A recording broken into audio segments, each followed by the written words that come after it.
had a situation where I had a woman, we were fuck buddies. And this was a chick who would, when she did come over, you know what I'm saying, for sex, she would do extra shit. You know what I'm saying? She would even bring me shit. She was the type of woman that would be willing to cook me a meal and take me out on her dime and all that other shit. You know what I'm saying? So when she hit me up and was complaining about the fact that, you know, you don't take me out, what's up with that? And I told her, point blank, that's not what we do. When I get horny, I call you up. If you're free, I step through. If you get horny, you call me up. If I'm free, I fall through. I'm like, that's it. That's what the fuck we do. Women will get with guys as placeholders. Do you know how hard it is to get rid of a woman who actually likes you, who actually respects you, who actually loves you? Do you know how hard it is to get rid of that woman? And you're not talking about some hypergamy? This is real simple.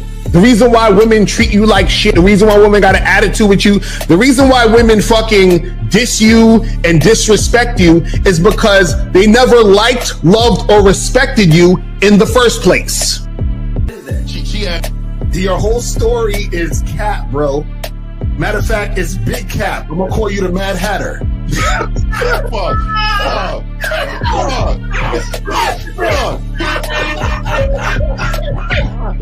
Fuck! I don't know why it would happen to me to lie. You guys didn't even know me. Why would I lie to you? Let's say you did. You act like you've never had sex a day in your life, bro. What it is you're lying to yourself. You're lying to yourself. That's why you can't make any progress, bro. All the sex that you've gotten, I'm pretty sure it's handed to you. When a woman meets a man that's valuable and knows who the fuck he is, she knows that she can never overpower a nigga with game or a real dude or a man of value and not even to say a man of value, because that sounds too much like what other niggas be saying. What I really mean is a man that knows his value. When a woman is dealing with a man that knows his value, she knows that she cannot overpower him. So she ends up saying to herself, well, if I can't beat him, I gotta join him. But when a woman is in a room full of dudes that know they value, she knows that she has to submit. And if she don't submit, she got to get the fuck up out of the room. No matter what level she brings it to, how loud she get, disrespectful or talks fast, you have to keep your cool. You have to keep it on your energy level. So if you want her to be submissive, you want her to be calmed down, you want her to bring it down a notch, you won't yell louder than her. Talk to her like this. Yo, I don't do that. I don't know if you talk to people like that, but that's not how you gonna talk to me.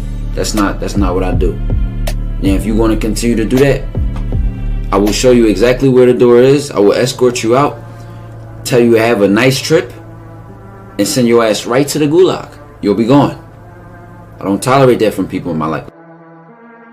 For all you surface dwellers out there and shit, how does it feel following all these motherfuckers on the other side of the streets talking about don't do shit? Well, if you ain't gonna do shit, then why don't you do man shit? Don't run away from fear. Don't dwell in the past. Don't give away your power. Don't feel sorry for yourselves.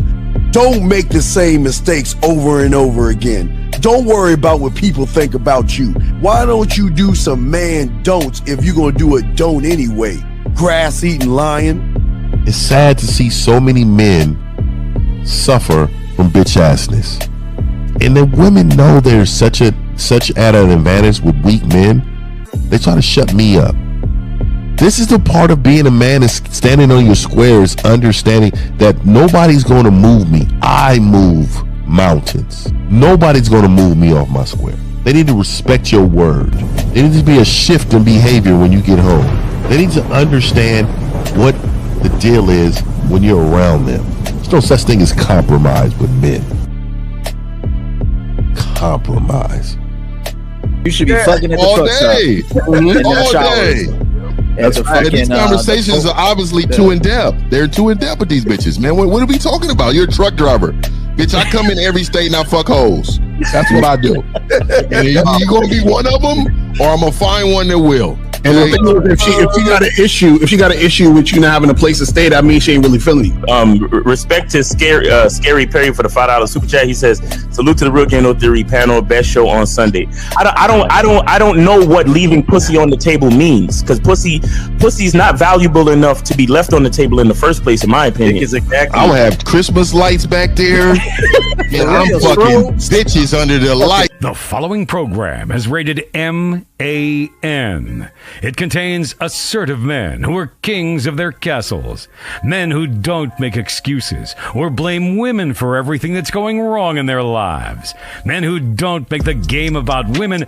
Instead, they make the game about the man. So, if you're into theory or use soft, weak-ass words like hypergamy, red pill, no fap, be on your purpose, high value man, or money, clothes, and status, buddy, you're in the wrong place, and you need to go 2 doors down where the male cuddle parties and circle jerks are going on. This is a man's space. Since the fall of the PUA community back in 2007, most PUAs ran underground because they had nothing to offer.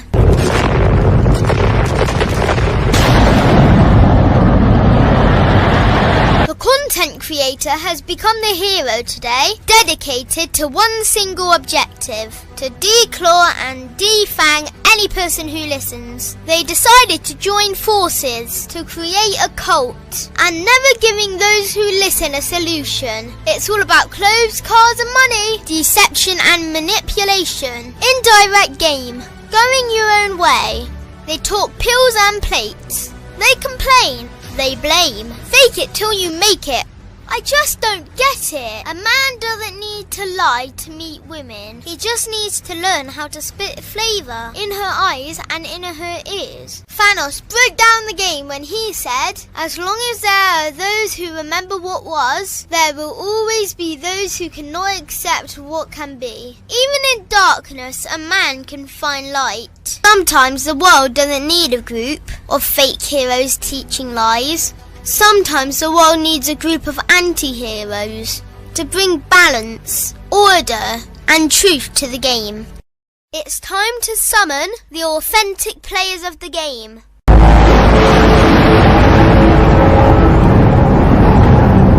It's time to summon the authentic players of the game. The authentic players of the game. Let it be no confusion. This here is a movement. Leveling up, real talk, ain't no illusion. Helping all the men see the light, that's right. Only bringing the truth, you can't deny, that's the vibe. We gon' bring you the insight, bring you the game plan. Show them we real men, we ain't never breaking. You know what I'm talking about, I know that you hear me. Yeah, this is real game, no theory. Let's go, real game, no theory. Here to make it happen, teach men how to be men. Now it's time to put in action. Taekwondo and K-Zagging, we got Miles in the building. Mr. 1950 and Steve the Dean Williams, Mr. Lucario and the anti-villains. We gotta keep it real, this ain't about hurt feelings. Speak the truth, gotta say it loud so you hear me. Real game, no theory. They don't want you to be who you destined to be. Real men are necessary, not accepting defeat. Talking the man mindset, and this is the time now. We will never fold, never fall off or bow down. Time to make it happen. We ain't even stressing. So many don't take accountability for their actions. I gotta say it louder if you don't really hear me. Speaking the truth, this is real game, no theory. In the building. Where's Hannah? Yo. Where's Hannah? Man, what's going on, everybody? What's up? Where's Hannah? What's Hannah? What's Hannah? We here chopping it up another Sunday for you guys out here before we get into the show. Let's go round table. Let's get our dog Lucario. Hey, Lucario. Why don't you show them you do when they piss you off on the show? Wait, go ahead, show. I gotta show you my back, niggas. I gotta show y'all niggas my back. all disrespect. Y'all niggas be on that bullshit. You know what I'm saying? That's what we do. Hey, Lucario, I did like that from you yesterday on the manhood and skills. That I'll turn my back. You got to, man. Y'all be listening. I'm adopting that, nigga. Hey, I'm turning my back on niggas too. Fuck that. Pardon my back. Pardon my back. For real. No. Well, shout out to everybody, man. Shout out to everybody in the chat. Shout out to everybody in the building. Yeah, man. Let's go, man. Let's get this game. I'm ready. It's gonna happen. All right, Fifth, you got it. My brother was good with you, man. Shout out to everybody, man. Shout out to everybody, man. I'm the world famous Mr. 1950, man. You know what I mean? I'm internationally known. Looking a little fuzzy there, brother. A little fuzzy. Fuzzy right there, dog. You got that Zag itis. You got that Zag itis. I know Zag couldn't wait for this internet to be tripping over here. That's right. I'm telling everybody when y'all shit trip, nigga. Am I delayed? Am I delayed? No. Oh, okay. So I'm a bar up because y'all can hear me on time. I'm just a little fuzzy. Exactly. Okay, I'll make sure I fix that. Yeah, I'll make sure I fix that. Shout out to Zag in the remembrance of how abusive we are to him. Shout out to my nigga, man. Shout out to the Silverbacks, man. We got a straight movement going on, man. I know y'all seen the straight game in this channel. I am done with these motherfuckers out here thinking they big game and we don't. Nigga, it's time for them to see us in a different light, nigga, and it's coming every week. All right, let's bring Zag. Zag, you got it, man. What's good with you, man?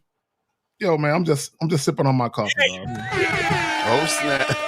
Got the K on him. Yeah. So real quick. Shout out to the homie earlier this morning. He joined the channel membership. Also, the membership is coming. I'm trying to play catch up to Steve, L, Miles, and 50. I'm really trying to catch up to these niggas. So, but I'm on my way though. I'm coming. Fake ass New Yorker. All right. Yeah. Shout out to my Yankees. Kings ain't going to be in New York so bad. He just Right. he has to be listening to Mobb Deep. Kings ain't in the New York nigga for real. Yo, you know why? Because you know they got good fiber optics in New York. Y'all niggas coming with these jokes. I can't wait for y'all shit to fuck up, nigga. I'm clowning. And I'm gonna be merciless. I can't wait. Yo, Google fiber optics. That was the first place they laid it down. They still haven't got to San Antonio yet. Very sad. You know what's so fucked up, Miles? My server is in Dallas. They next week they're gonna get to Dallas next week, but guys, make sure you go to Cunningham Elements to get the soap, man. You know, brand new website, Cunningham Elements. You gonna get your soap, you gonna get your fragrance, you gonna get your shea butter. Pre-orders on the shea butter because it's not in season right now. But guys, Cunningham Elements, where you are the fifth element, because all we use is natural products, and you know it's just elements over here. You understand? That's man shit. Like we don't fuck with all the preservatives and the chemicals and the bullshit. Come over here and get your shit right, get your fragrance right, get your moisturization right, and wash your ass real good. You understand? So make sure you go to Cunningham Elements to get all your shit. That's dope. Yeah, dope. Cunningham Elements, man. And then of course, never forget the critically acclaimed book by Mr. Lucario, The Bad Boy of the Video Game. Yes, you understand? Never forget. All right. Stop simping, always pimping. You know what I mean? And then of course, make sure you understand, because it's gonna take more than Silverback. It's gonna take more than 100 niggas. You understand? Oh yeah. It has been most of their lives. You know. Fact. they've been defeated. They don't know it. You know. Yo, it's gonna take more than 100 niggas to defeat a Silverback. So make sure you guys go over there to Mr1950.com and get right. All right. So it's your boy Miles Cunningham. Happy to be here. Shout out to everybody on the panel. Respect to the gentlemen. Respect to the panel. And let's get it, man. Let's go. All right, guys. See the name Williams, man. I said this heavy ass book. With the book, yeah. Man, my book, guys, please get your crayons out. Ask questions. Put a cue. We got y'all covered, and we're gonna go and get this game, guys. Now we got a good show for you guys today. We're talking about mastering the skill of disappointing her, and I don't think a lot of people understand when it comes to disappointing. It's a good thing, and I kind of want to graze over real quick and get everybody's thought on this, guys. For a lot of you guys out there, most people don't understand that when there is an uncomfortable truth that a strong man leads with discipline and clear boundaries. And the thing that most people don't understand, before I throw to you guys out here, is that women love the discipline. They might fight a little bit, but they love the structure of a man. So guys, let's take it. Y'all got there's a reason. Okay, so in my earnest opinion, in my expert opinion, part of that is there's a level of consistency as a man when you have boundaries, where you basically set and you enforce your boundaries. There's a level of consistency. Also, it takes a confident, self-assured man to set boundaries. right? And the reason why most guys don't set boundaries is because most men are not self-assured, confident men, and they're overly concerned with the mood of the woman. See, when you set boundaries, you care about your mood. Like, bitch, I'm trying to be happy. Like, wait, I ain't sacrificing my shit for you. You know what I'm saying? So, and that's what boundaries really are, is as a man, you've established tranquility, peace, joy, and happiness in your life. And you basically saying anybody that fucks with it gotta go. Okay, it could be family members, it can be business partners, it could be your homies, and definitely a bitch, right? Because to me, look, women, I'm gonna keep it real, y'all the lowest on the totem pole. You know what I'm saying? And I say that because, you know, I got 30-year relationships.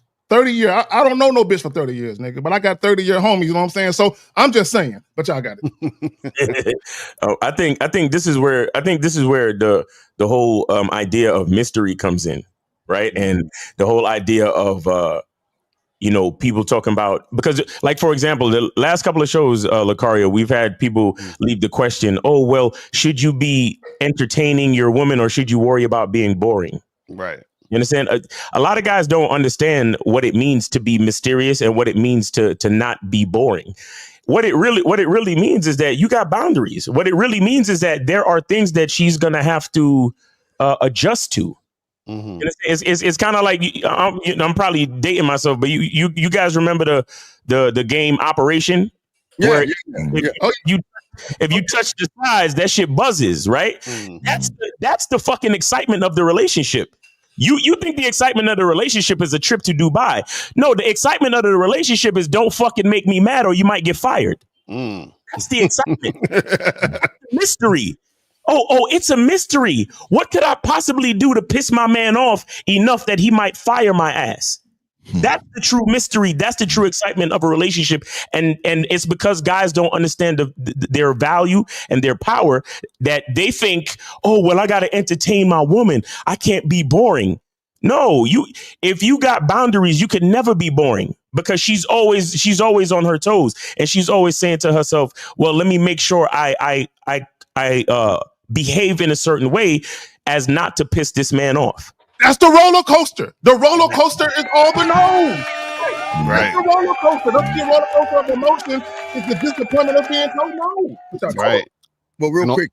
Go ahead, Lucar. You got it. I go ahead. No, I was going to say, as far as like when we talking about, because we talking about mastering a skill of disappointing her. A lot of guys, because they watch a lot of pickup artist nonsense, so they're thinking like we're talking about doing some goofy shit to get a girl feeling a certain type of way. See, the disappointment really comes in when this is the thing, when you have game, women want you, and not only do they want you all the time. So let's say if you're seeing like 3 or 4 women at a time, one of those women might want to see you, but you can't because you busy doing something else. So now she's gonna be disappointed that she can't see you today. You see what I'm saying? Or you're in a situation where you're trying to make something happen, and because you're a masculine man and you're dealing with a feminine woman, what's going to happen is you guys might have different ideas of what should happen at the moment, and then you take the leadership role and say, okay, listen, we're going to go this direction. Right. And she might be a little disappointed at first, but then it comes around because she's like, damn, I got a strong motherfucker who's really standing on his shit, and that's what it's going to be. You see what I'm saying? So that's what it is. Well, can I add to that, Lucario? I just want to add to that real quick, Steve. See, it's also the excitement of the growth. You understand? Because a lot of these chicks, they get led a certain way by a certain type of man, but then when they get with somebody of a higher caliber, somebody with a masculine identity, they get dragged kicking and screaming into the new day, and then they realize, oh shit, this man was leading me the right way the whole time, and now it's the excitement of her own growth following the good leadership from a nigga with game. But you got it, Steve. No, when y'all get done, I got a story to go with that, Miles. Go ahead, y'all got it. All right, so we think about the greatest disappointment. And I tried to talk about this yesterday, and the guy kind of piggybacking off what Lucario was saying.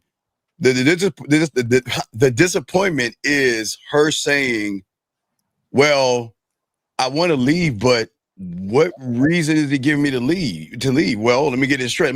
Let me think about all the reasons why I should leave him. Well, from the first moment I met him, he's been honest with me. He never lied to me. He never manipulated me. He told me he had other women. He never treated me bad. He always yanked my chain when my chain needed to be yanked. And he always elevated me and educated me. He didn't put up with what I was doing. And what reason do they have to leave? I mean, the thing is that most women, they need this structure in their life. Because if you think about women, I've always said this since the 90s, they're like wild ass animals. Ladies, I'm not calling you wild ass animals, but y'all like wild ass animals in a vast waste of average guys, right? You're trained by average guys. So your mentality is average. You only seep to the level of all the guys that you have been with, hung out with, sucked, fuck, and everything in between. That is why you are average the way you are. So they're always simple rule. The way you tame a wild horse or a wild animal or a wild woman is put a motherfucker in there with game. Because only the guys with the game are just going to show you that, you know what, you're not special until you earn special. And let me tell you something. All the shit that you can get away with them, oh, try it with me one time and see what happens. But real quick, you're going to try to see what happens. But if you want to go, there's the door. But how you going to leave when there's no reason to leave, when I treat you the best way you ever been treated? Y'all got it. Most weak men believe that discipline to a woman makes them lose respect. Right. But the guys with game know they gain respect to the ones who discipline them. Exactly. And so a lot of times what happens. Real quick. My bad, Phil. Say, man, look, y'all in the chat, don't be worried about what anybody else is doing. This is the real game, no theory. Shout out to everybody else we used to fuck with, but like focus on the 5 motherfuckers that's here, CD. But y'all got it. My bad, Phil. I don't even know what happened in there. No, it's just I don't. Yeah, it's all good. Hey, so again, for me, it's always about what I believe in. So she's going to be a part of our program anyway. She's going to need to understand what it looks like to be on it. You know what I mean? So if you, and I always tell men, be the teacher. Right. Understand that they don't know. They're coming from another organization with their own rules to your organization. Thank you. They can't be the woman you want them to be if you don't show them how to work as an employee of this company, right? So again, we gotta all make sure that we are the ones being the CEO though. This is not a shared what they call that a partnership. My nigga. This is dictatorship. And so at the end of the day, I need men to really embrace what's inside of them. The game is inside of you. So you have to know, if you don't move this way, if you don't behave this way, you will not gain the respect that's needed for long-term success. See, a lot of times, a lot of you men, because a lot of the women has been, I would call man abused. What that is that a lot of these men don't have the game in order to have them understand how discipline makes them feel so good. Makes them understand that you are the guy for them at that moment, because women walk around believing they're the shit. They believe. And I like that about them, because I love to dominate that part of them. But I would tell you this: most women believe, ain't nobody checking me. So when a man comes that does, this is the guy right here. This changes the world. Yeah. So a couple of things, Fifth, and I want to kind of go back to something you said about it's a different organization. It's like coming from the Jacksonville Jaguars to the Kansas City Chiefs. Yeah. It's a loser organization. You know what I'm saying? Over here, we winners. So the whole vibe, the culture is different. Yeah. So, and I think Miles said it earlier. The only individuals that should be adjusting and dating are the women. They should be adjusting to the masculine leadership of the new man in their life. The problem with a lot of you guys, you are adjusting to women. And here's the thing. Initially, some women might like it because they feel like they're running shit. But what happens is they realize something is out of order. Right. You know what I'm saying? And they realize, damn, I'm leading too much. I'm telling him too much what to do. He's leaning on me. I should be leaning on him. Right. And let me just say this. Let me get to the story, Miles. You said it earlier. You were talking about kicking and screaming. Right. What's the title of the show? Master the skill of disappointing her. Why women are attracted to men who hold boundaries. So I want to bring it to my eldest daughter. Right. When I got custody of my oldest 2 kids, at the time she was 10. Right. My son was 5. My son wanted to go with daddy. She didn't want to go. She wanted to stay with her mama. So she fought me at first. Not fought me like literally, but she fought the idea of going with her dad to live with me, right? So after about a year of living with me, she came to me. She was about 11 years old at this time. She said, Dad, you were right. She said, at first I didn't want to come. I wanted to stay with Mom, but my life is so much better here. There's consistency in a home. She said, it's better here. She hugged me. She said, thank you. True story. I swear to God. Yeah. Right. So sometimes when you're leading women, they're going to fight it because see, women are used to being comfortable. Anytime you take a woman out of her comfort zone, she feel away. Right. Even when that comfort zone is to her detriment. So when you take a woman out of her comfort zone and you show her what it really is, at first, like Miles said, she's going to come kicking and screaming, but she's going to sit back and be like, thank God for you. Okay. We got a question right here, guys. Here you go. Do you think social media is good or bad for women mentally? I feel like a 4 feels like an 8 because of social media. Yeah, that's disgusting. So I would really suggest no, because I know. Look, let me just say this to you.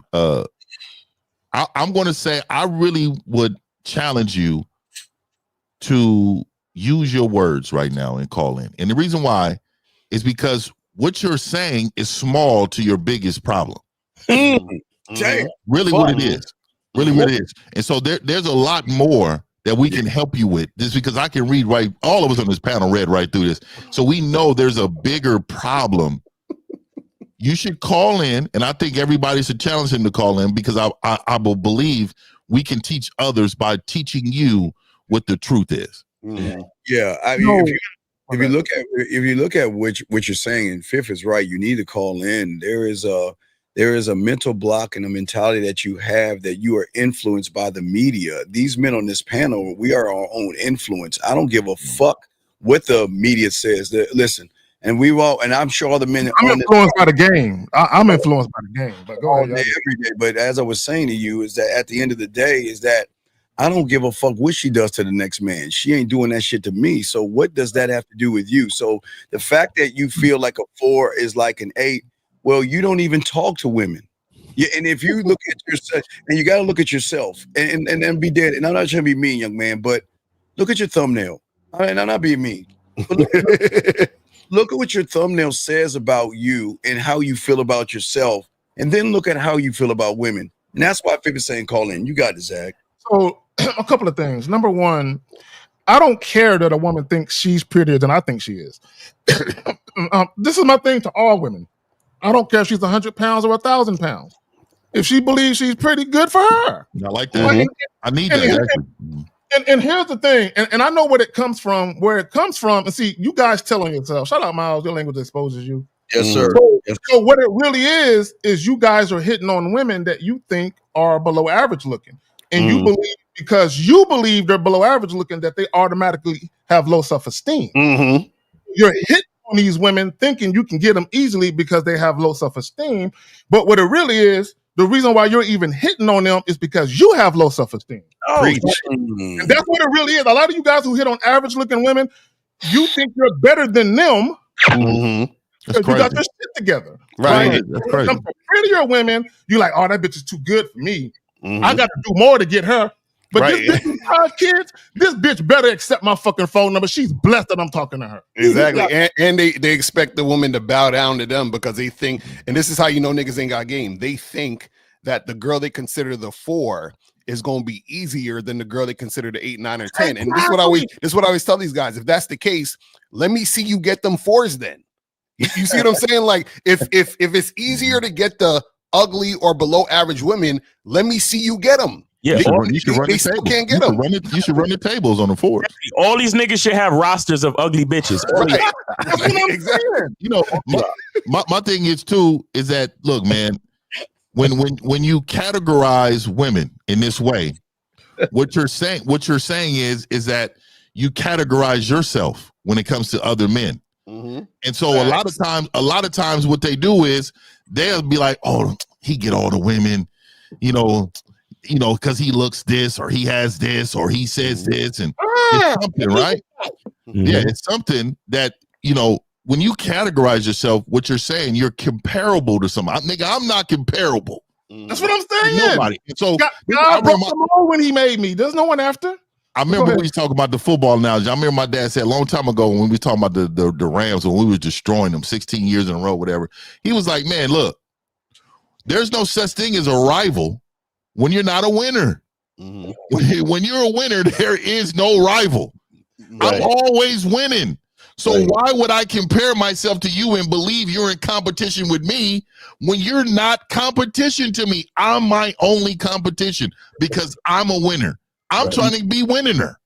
You know what I mean? What's above winning, nigga? That's what I'm trying to do. Some teachers that says that winning her. Winning her, nigga. So real quick, Lucario, stand by, Lucario. He says beauty's. I ain't got it, Steve. I ain't got it. I ain't got it on Sunday. Turn around. Hold on a second. Turn around, Lucario. Go ahead and give him the back one. Oh yeah, I gotta give him the back. I gotta give him the back. Oh, you know he's recording it. You know he's recording it. You know, yeah, with the latte too. I like it. Exactly. You're saying beauty's in the eye of the beholder, but look who's beholding the beauty. This is what we're trying to tell you. You do not like yourself. You do not believe in yourself, and you have no influence over yourself. So anything that you see as beautiful, you expose yourself. Shout out to Miles again. You expose why women don't fuck with you. Facts. Yeah. Period. You got it. You think? Go ahead, Mom. Real quick, Kay. I think we're giving him too much credit. I think he's just spitting out like shit his grandmama told him. Yeah. You don't understand what the fuck he's saying. Mm-hmm. Because he just said, "Oh, these women who are 4s think they're 8s." That's red pill shit. He learned. So you're worried. So the beauty that you're talking about is in the eye of the bitch. Yeah. Now all of a sudden, beauty's in the eye of the beholder. Yeah. Do you know what it even means? Yeah, he contradicted himself because if he's saying the 4 thinks she's an 8, that means she's an 8 because she's beholding her own beauty, correct? So thank you. So you see what I'm saying? So how are you judging her based on your judgment, thinking that's the end all be all when you trying to basically say she can't judge herself? That don't even make any sense. Because a bitch can't tell me I'm not sexy, bro. That's okay. I don't believe you. I am. What's above sexy? Like I'm that. I'm at that area right there. Sexiest? I don't know, nigga. But that's why all these dudes on the internet is foolish because they up there be thinking, oh, it's a fact that this person's I'm like, y'all sound stupid as hell. There ain't no facts. So, the bottom line is this: if beauty is truly in the eye of the beholder, why would I give a fuck what she thinks about how she looks? It's exactly. What I think. And this is disgusting. You know, I'm saying a 4 might be an 8 to her, but to me, she's a 6 to you. I mean, like, okay, look. Call in, man. Call in, nigga. Like, what are we doing? I'm about to turn my back to this nigga in a minute. There's a question from a young lady from Miss Simmons. If you can bring that up from several minutes back, it's about how women are raised. I want to address that. I really want to address that. Miss Simmons. All right, I want to look. I can't remember what time it was. It was about maybe 5 minutes. Go ahead. I'll find it. Okay, so what Miss Simmons was saying was some women are raised. There we go, right there. Some women are raised to be wives, and others are not. Okay, so I want to address that. Okay, and this is the weakness of men. Yeah, is they are worried about how women are raised. Like guys be saying shit like, "Oh, don't fuck with a chick who isn't raised with both parents," and all of this other shit. And my thing is, I don't give a fuck about the mother's influence or the father's influence. If my influence isn't the preeminent one, I ain't fucking with her. No way. And my thing is this, real quick. I had a client whose girl he was dealing with at the time. She grew up with both parents in the house. She would go and tell her man what her father was saying about him. Right. So what that meant was she was exchanging information between a father and a husband. Well, he said this, and you should do this. So she is overly influenced by her father, and her father is influencing her how to deal with that man. And he didn't have the influence to turn it around. See, when you guys are weak niggas, and the man who raised that daughter is stronger than you, nigga, you can never hold influence over that woman when the father is more masculine than you. You don't want them kind of problems for you niggas. But y'all got it. Just real quick. This is okay, gentlemen. This is why we're in the spring, rolling the summer, and this is why y'all gonna lose another year of your lives, because if you're actually trying to figure shit out, you'll get on the phone like a grown-ass man and stop saying little statements to have us try to figure you out. This is what I'm saying. If you can't talk to a group of men that's trying to help you get women, you're never going to be able to talk to any women. So you're not trying to figure it out. You're figuring it in, and you're staying in your little basement. Not figure you out. Figure you out. And go ahead, Miles. No, I'm just saying, just call in 833-859-8744. 833-859-8744. And I got a problem with it. Bring that up. I got a problem with him calling himself. You know what the GOAT is? Right. You know what the GOAT is? Nigga, you know what it would take to be the GOAT. You got to be a winner. And you have to win at everything. And do you think the questions you ask is GOAT status? Right. No, like again, y'all are flawed with symbolism. You are flawed with so many quotes and these clips people be putting out, but you don't have your own philosophy about life, so you listen to them. Thank you, Fifth. Your philosophy. What's your philosophy? Yes. You know what I mean? I listen to others, man. I got so many people that I can really say, you know what, they be saying some real shit, but then I'll flip it into what I believe in. Mm-hmm. I believe this is what I believe in. You know what I mean? It's crazy. So let me say this about the guy who asked about the coaching. Bro, hit us up on the back end. Like, bro, we're not going to sit here and itemize everything that we do. Come on, man. We ain't got time for that. Like, hit us on the back end. You got everybody's information right there. Just find the person you want to talk to and go and do that. You got it. So back to his question. He said, I'm just trying to figure shit out. Guys, women are nothing to figure out. And I don't mean that to disparage women in any way. If you're dealing with women strictly on your terms, why you got to figure them out? Exactly. I mean, you're trying to figure women out. You don't have to understand women. Look, the best way to understand women is to understand yourself. Figure that out. That's a fact. I fucks with that. Listen, because when I go to McDonald's, I'm not trying to figure McDonald's out. I just say, let me get number 2. We know the numbers. But I be thinking, when I'm in the drive-thru at McDonald's, getting my child, I'll be like, nigga, everybody's been to, you know what you want. Exactly. What's the hold up? Oh my God. Dog, are you, Jesus Christ, man. We see 5. You know what, dog? Hold on, bro. Hold on, man. I'm just turning my back. We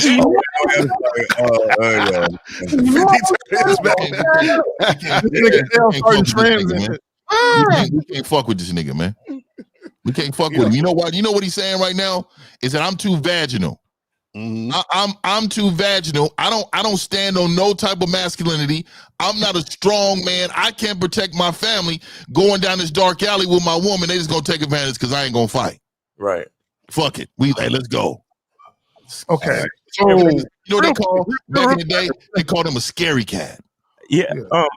I just want to say something real quick. Like, I watched the Dreamers Pro channel, and what I know about those guys, they wouldn't appreciate y'all coming over here spamming and shit. Please knock that shit off and get Triple T out of there. Y'all need to this shit up. Like, we don't have enough fucking viewers for y'all to be fucking with us like this. Ain't that the funniest shit? Like, we get the most niggas fucking with us, but it's like, well, real quick, because they know that after they get done spamming, there's some bitch they trying to get at that they can't get, and they know that they just look. We're here to help you guys. Listen, if y'all are mad and angry, listen, guys, remember, people don't want real information out there. Exactly. They're going to do everything they can to try to prevent the game from getting out there because they want you to be like them. So it's just what it is. Oh, we have a question. We have 2 questions. You got it. No, there are some people who don't like the shit that we talk about because we're too real. We're not PC enough. Right. No, here's a question here. Casey says, panel, do we care about response time from a woman or no? I'll say this. I don't care, but I also understand the difference between a woman who wants you now versus a woman who don't. Right. You know, I ain't gonna lie, man. I actually forget that I sent the message out. Because my life was full of me, dog. I'm telling you, when you have so much going on in your life, you actually forget, dog. I don't. There's no, and I know y'all thinking like, yeah, right, nigga. I'm so serious. I forgot. A chick would hit me up, and I'll be like, before I read the text, I'll be like, what did I text this bitch? Right. Who's this person? Who's this person? I'll be busy, dog. Yeah, go ahead, Phil. This fucking person, man. I don't understand that. It says this disappointment turned her on due to the strength of the man or her being attracted to the challenge of possibly breaking him down one day. No. The disappointment is that she can't get her way. She can't get her way with us like she can with the average guy.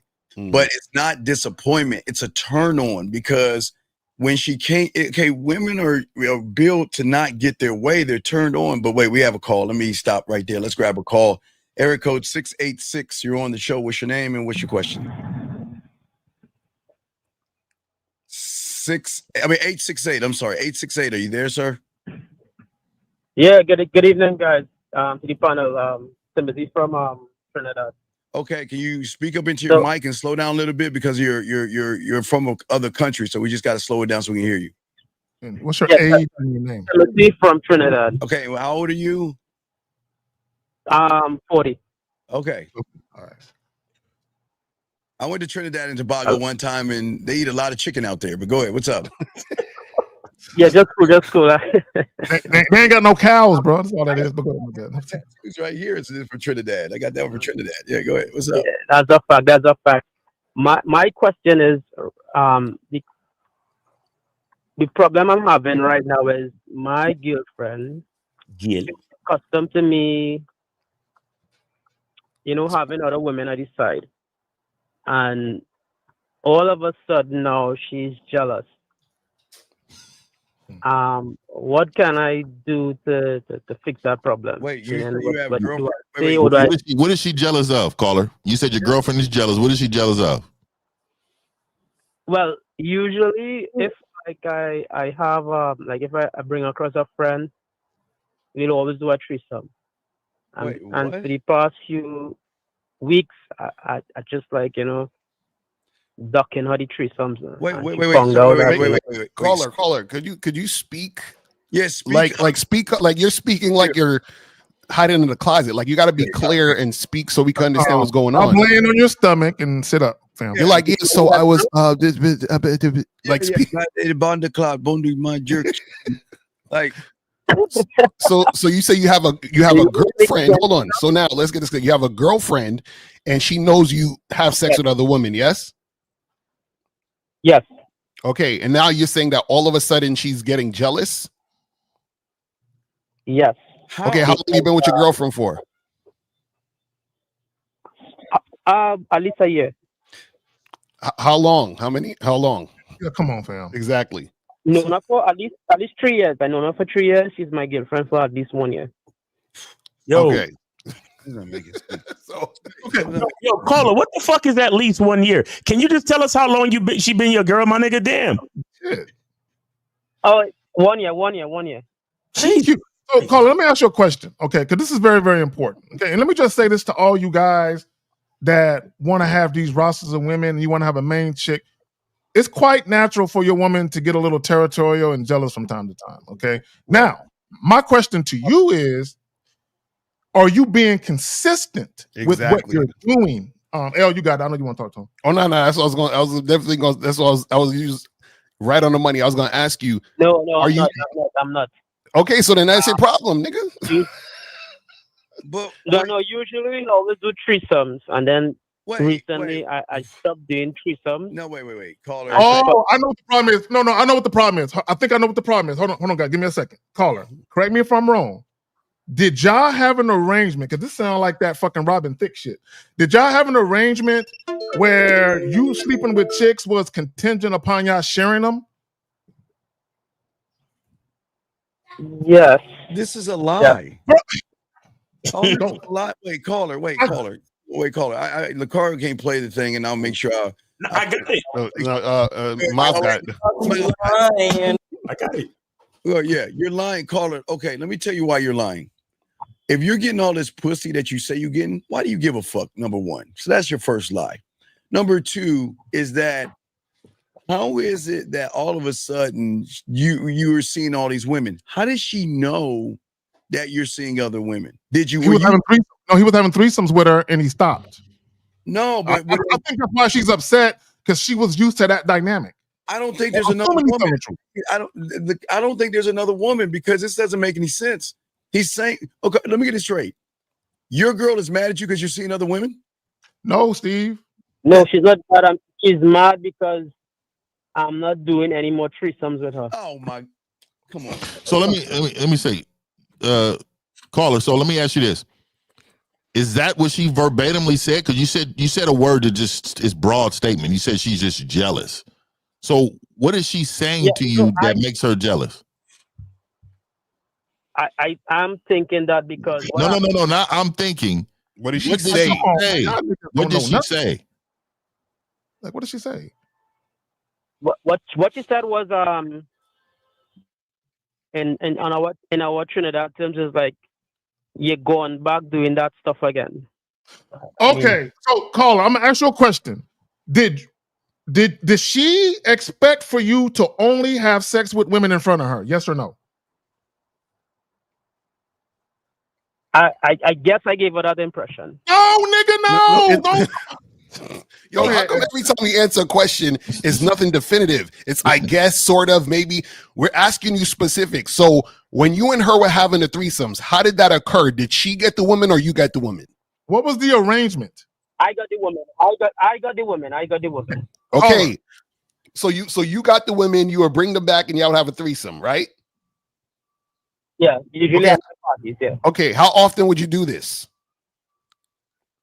Once a week, usually. Okay, so now, why did you stop? I didn't stop. Well, I stopped with her because I was getting extra women during the week, so I can't afford to. So he's liar. You're a liar. No. This is what happened. He's paying for it. You told your woman. No, caller. Listen. This is what happened. You told your woman you wanted to fuck other chicks. Now, what I believe is you probably was cheating initially. She got over it. Y'all had an arrangement where she basically said, okay, if you're going to do this, this is how it needs to be. And I think you were following her lead and she was dictating to you how the threesomes were going to go. And then you stepped out of that arrangement. Is that right? Yeah, that's a fact. I know. And I think you was paying for the pussy. I think you got caught up and you said you couldn't afford it no more. Oh, right. Sound like, yep. Ain't that what you just said? You said you couldn't afford it. Right, but let me ask you a question. Call you there, buddy. Tell us how you so magically get these women. What are you saying to these women? You walking up to these women. How are you setting up these so-called threesomes? What are you saying to the woman? You ain't doing that. Well, usually we in the party and vibes good. And I'd say, if you want to come back to my place, and sometimes they will say no, sometimes they'll say, come at your place. What you take me for? For what? But wait. Okay, this is what I don't understand. Because if you're the guy, you don't think the guy's gonna say, why don't you come back to my place? My woman's waiting over there so we all can fuck. If you're actually doing that. So what is this come back to my place bullshit?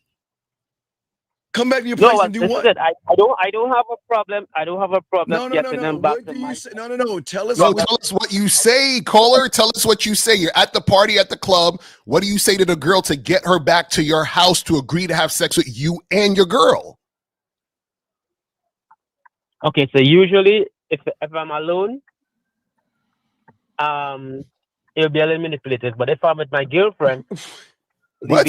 Then drink, and then wait, stop. I'm not gonna let you go. Wait. You said it'll be manipulative. What the fuck are you talking about? Caller, what do you say? What is a manipulative thing? See, well, usually, sometimes if I'm alone, I'll invite them back, and my girlfriend will be home, and I'll just let her know I'm bringing a girl home, and it's gonna be a surprise. So when they reach, you'll be like, "Oh shit, your girlfriend's here." I say, "No, she has no problem," and then. Wait. Stop. Nope. I can't let you get away with that. You said something that disturbs me. Yeah. You said the chick said, oh shit, your girlfriend's here. Bro, you don't let these chicks know there's a woman at the house before you take them there? That's what he means by manipulative, I guess. Nope. Man, what the fuck is wrong with you? Fam, are you insane? Are you insane, nigga? Why would you do that? Oh my God. I think she's more than jealous. Well, she got a pure problem with it. They want to go back to the party, or they go along with it. So, I don't know. I know what it is. Caller, this is what it is. I think I figured it out. What it is your woman, because you're following your woman's lead. This is why you're in this predicament. Your woman is basically saying, if you're gonna fuck chicks, you can only fuck chicks that want to fuck me too. So what you're running into is chicks that don't want to fuck your chick, but you still want to fuck them. Another thing you're running into is once you realize chicks don't want to fuck your chick, you're saying, I'm just going to lie to the chicks and get them to the crib and then tell them, hey, there's some pussy in there for you, and hope they go for it. That's what you're doing. Yeah. Nigga, you a sad nigga, dog. Bro, you real fucked up, bro. I'm telling you. Dog, you might. I don't know what the law is in Trinidad, but you look like you gonna get yourself in some trouble, dog. That's what I'm saying. That's what I'm like, bro. You can't be doing that, because this is what could be happening. When the girl gets there, she might feel like, damn, I can't leave unless I do what these motherfuckers say. It's a setup. Is he in Trinidad? I hope he's in Trinidad. It's manipulative. That's why I'm saying it's manipulative. I listen to you guys. No, you don't listen to us, because when have we ever told you to manipulate? Well, I hear you guys. No, you don't hear us. When have we ever told you not to manipulate? Excuse me. No. You guys never encourage that. You never encourage that. But you don't listen to us. You don't listen to us. Caller, where do you stay in Trinidad? Sorry? Where do you live? Do you live in Trinidad? Yes. Oh, good. So, good. caller, real quick. Okay, and I'm glad we're talking about this. It's kind of sad, but I'm glad we're talking about it. Guys, women have to consent twice. And what I mean by consent twice, see, you're meeting women who are consenting to sex, but they're not consenting to the scenario surrounding the sex. Right. So they're under the impression they're going back to your place and nobody's there but you and her.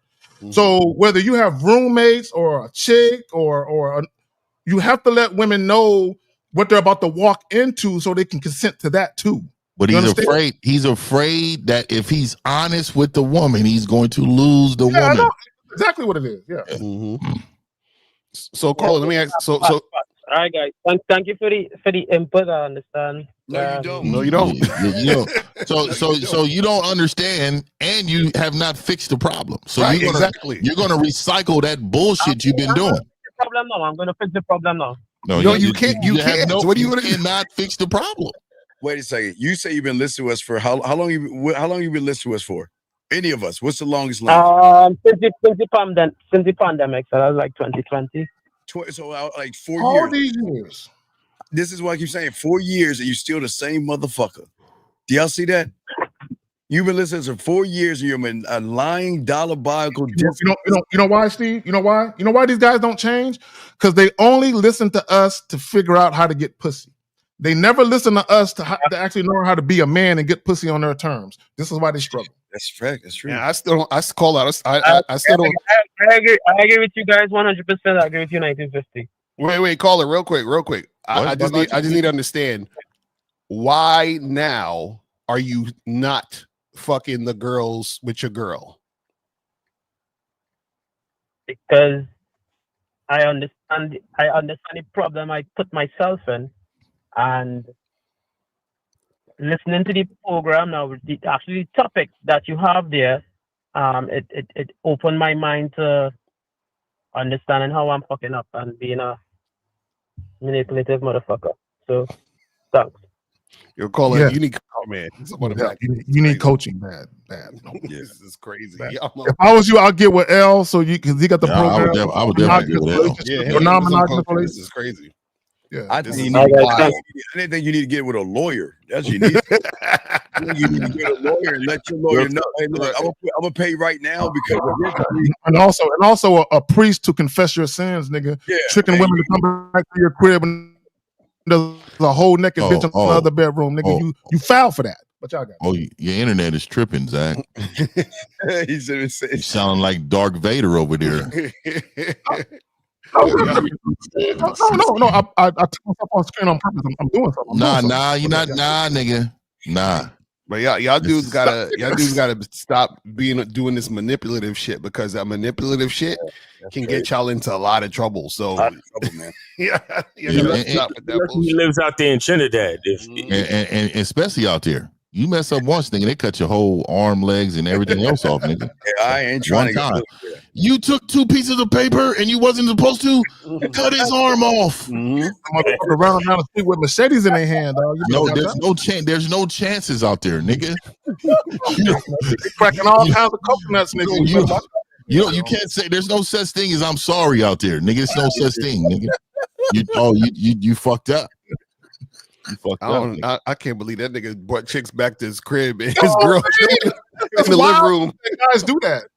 Yeah, we have another call. Area code, he hung up quickly. Area code 862. What's your name, sir? Your name, your age, and what city you in? Shout out to our dog Miles. Hello, good afternoon, gentlemen. My name's Elijah. I'm from Brooklyn. I'm 32. Brooklyn. What's going on? No sleep. How's it going? Yes. All right.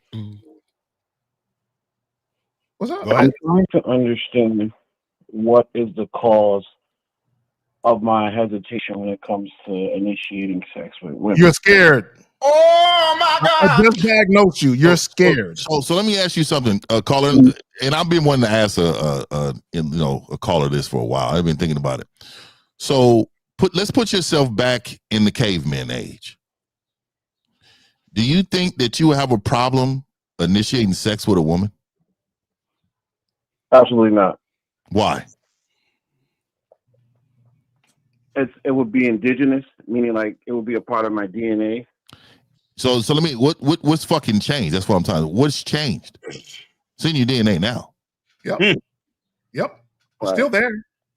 So, the pure essence is still there. So the difference is the dynamics in your head has changed. You believe that she wants something that you don't have. You are thinking that, again, you're not enough. You are putting her above you.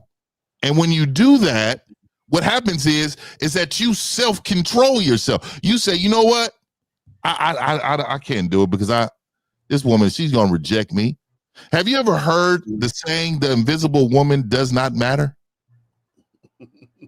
I haven't. Yeah, I know you haven't, because I'm the one who's been saying it. The invisible woman does not matter. It only exists in your fucking head. She's nowhere else. She is saying no to you 1,000 times and never said no to you once. That's some real shit, Fifth, that you just said. In his mind, the no was already there. It's already there. So when here's caller, listen, I want you to listen to me, caller. I had a client one time, he would always say to me, he said, Zag, when I would initially begin to speak to chicks, I had no issue.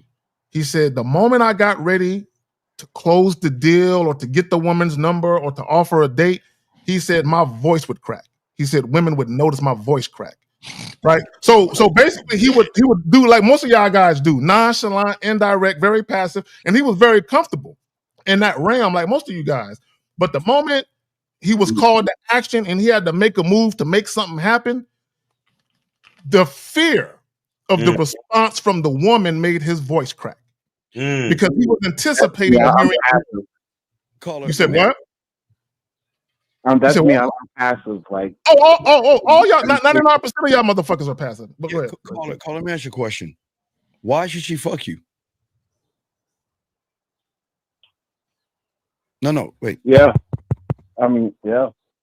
So what I'm saying is that I don't know why you don't see what you see in the mirror. You haven't built anything for her or given her a reason to want to fuck with you. Not fuck you, but even fuck with you because, okay, watch this. Okay, how long have you been listening to any of us? The longest stint of time?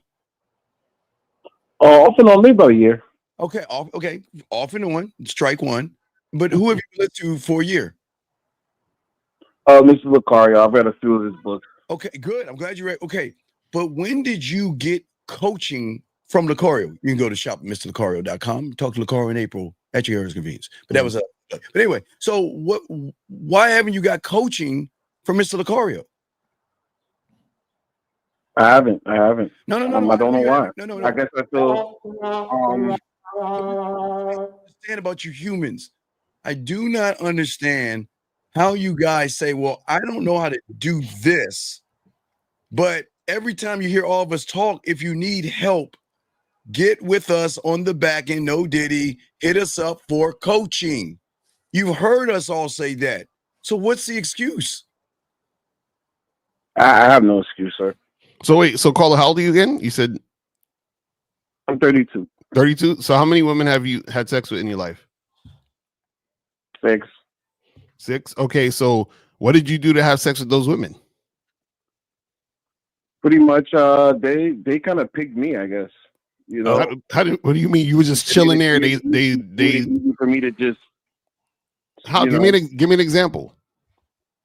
Like the first chick I was messing with, well, we chilled for a little while, and then she started grabbing on me and shit, and then we was fucking. Okay, and the last chick you had sex with, what happened? The last chick, I met her at a party, and then we went back to the crib, and then we smashed, and I never called her. So how'd you get back to the crib? Like a fling. So how'd you get back to? She told you let's go back to the house or something. I'm like, yo, so what you doing? Let's get out of here. You know. You said that? That's pretty indoor. I was say again. So you told her let's get out of here and go back to the house, and you had sex. Yeah. Okay, so why can't you do that again? I just feel like it wasn't a satisfying experience. What wasn't satisfying about it? I think it's because I was a little nervous. No, caller. I was nervous. So caller, let me ask you a question. Could it be that it was too easy? That you felt like, man, chicks are supposed to make it hard? She said yes. Yeah. Maybe based on my background. Yeah. Did you think she was a dirty whore because she made it too easy for you, and that's why you didn't call her back? Oh no, I mean, I'm actually was surprised. I mean, I didn't think she was a whore or anything. I just. Oh, okay, good. So why didn't you call her back? Really do. So why didn't you call her back? I was there. That's the hesitation. Like, you know. No, I'm asking why. Why? What's the reason? Why haven't I called her back? I mean, I didn't put too much thought into it. Like, I was like, caller, let me ask you a question. You know, caller, how was the sex? How was it? I enjoyed it. The head was pretty good. The head was good. The pussy was okay. It was all right. Okay. You know, nothing like mind blowing. Did she call you back? You only got 6 bitches to. Nigga, you said, what do you know about mind blowing? You got 6 bitches in your life, dog. I don't know. I was blowing minds the first time out the gate, nigga. I don't know. Nigga, he talking about he got 6 bitches talking about, oh, it was all right. No audacity, nigga. You're not hitting that like that. You're not producing her platinum package, nigga. You think she giving out platinum packages to you, nigga? You had 6 bitches. Yes. See, I'm trying to understand your why. You're not telling us. You're not really telling us the why. You're just saying, "Oh, shit happened." I'm asking you why the shit happened.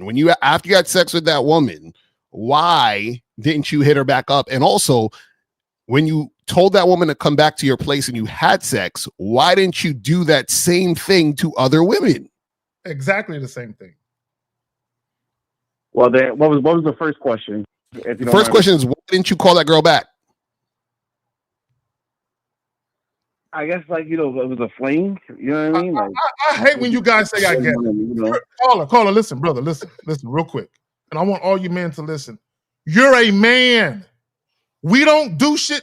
That's something that women say. I don't know. I just felt like it. Right. That's what women say. Men, we do shit for a reason. What was the reason you didn't call that wholesome young lady back? I didn't feel like it. See, you see, he said, I didn't feel like it. Nigga, no. Caller, we need a reason. Give us something. The pussy was whack. She smelled like fish. was What? the most physically attracting of the previous. Oh, she was ugly. She was. Was she ugly? That's why. Okay, that's why he said it wasn't fulfilling. So he chose a chick that he sort of settled for, and he felt like whack after he fucked her. That's what happened. Wait, so if she was, wait, caller, if she wasn't attractive, then how was she attractive for you to bring back to the crib? I just wanted to bust her nut. You see? Yeah, see? Oh, When I so- made my point earlier, go ahead, man. So in this situation, you didn't call her back not because she wasn't shit. You called her back because you wasn't shit. Okay. So I just want to point out and see, caller, thank you for proving my point that a lot of you guys, when y'all hit on women that y'all think are below average looking, the type of women that you wouldn't want nobody to see y'all with, y'all got all of this. Hey, girl, you want this dick right now? Y'all got all of that energy. You know what I'm saying? But when it comes to more attractive women, y'all stammering and stuttering and offering extravagant dinner dates. The chick is telling you, I'm practicing abstinence. You telling her, hey, whenever you're ready, we can do it. You know what I'm saying? Y'all are making all of these concessions for quote unquote prettier chicks, right? And what it is, shout out to Steve, you hate yourself. Right. You don't and think that's you're good enough. right, and that's why he hasn't done it again, because basically what he's saying is, I don't know how to get the women I really want. Is that right, caller? Oh, the roof. Yeah. Okay, and so then this is what we say. See how we got to get to the realness. It took us this long. So caller, this is your problem. Your problem is you can't tell women that you actually are attracted to, that you want to make sex happen, because you have low self-esteem. That's your issue. Facts. Yeah. So get coaching. Are you laughing at the fact that you have low self-esteem and you don't love yourself? You think that's emotional? Do you think men? It's just like that's what's kind of holding me up. I don't know why I have low self-esteem. You know why? Yeah, you do. Yeah, you do. Everybody knows why they have low self-esteem. I'm gonna tell you, man. I really see why women really finesse these men out of money, dates, That's a fact, and everything, because y'all use them too. Like, and nobody's gonna ever say that, but y'all do the same exact thing. But I see why they do it, because at the end of the day, dog, y'all are weak. You are weak. And you don't know how weak you are. You just think, oh, it's just something wrong with what I'm saying. You just think it's that. No, it's just who you are right now, dog. We got to get you some coaching. Yeah, real quick, this is why I always try to tell guys, y'all should never be threatened by women talking to other men. This is who they talk to. I don't know why y'all feel like, wow, if they're dating and going out, this is who they're going out with. They're dating, they're texting. And this is why I encourage y'all to encourage them to keep talking to these guys. Carl, let me ask you a serious question. I want you to think about this, okay? Please tell the panel, because I'm okay. We're all from the 1900s, so I used to watch a show called The X-File with Mulder and Scully. So this is like an X-File. Dope show, by the way. Dope show. This is a question for you, Carl. What in the flying fuck? I need you to answer this, because what in the fuck is so special about a woman that you can't talk to her? What is so special that you have anxieties, you have fears and worries? What is so special about them? Can you please share that with the panel? Because I've been asking this question and no one can give me the answer. Can you please give me the answer? Tell me what's so special about her. Nothing. It's just fear that I won't be enough in general. Caller, let me ask you a question. Are you insecure about your sexual performance? Yeah. Oh, I knew it. Oh, I already knew it. All right, y'all go ahead. I just want to say this real quick. Most of men's insecurities revolve around sex, directly or indirectly. So you need to get some coaching, fam. Yes, I really quick. I just want to open that up. So you said you're insecure about it. Why? What? Has somebody told you something? He watches too much Blacks on Blondes. He watches way too much Blacks on Blondes, and that's why. So caller, what has somebody said about you? My perception of it, I guess. Oh, so it's an invisible woman. Exactly. It's the invisible woman that's told you that. Mm-hmm. So why? Yeah. Why do you? Okay. All right, I think I get what you're getting at. Okay. Yeah. So you're believing something that's not there. Yeah. I haven't heard it before. Caller, I got a question for you. Caller, maybe I compare myself to other people. Maybe that's it. Caller, I have a question for you. Do you watch porn? Yeah, sometimes. Does it make you feel insecure about your shit? Sometimes, yes. See, you see, why? I just said this, guys. Look, here's the PSA. Here, but hold on. Let me say. Shout out to quick. Lord Jefferson. Appreciate it. $50. Thank you for the 50. PSA to everybody, whether you're black, white, Hispanic, or Asian. Some of y'all need to stop watching porn where there's any type of BBC in it. Don't do it. Don't watch anything with niggas in it. Just stop watching. But caller, this is the thing. You see, caller, you see how honest you are with us. Why can't you be honest with women and just go up to them and tell them what you want to do? I'm not trying to fuck you guys.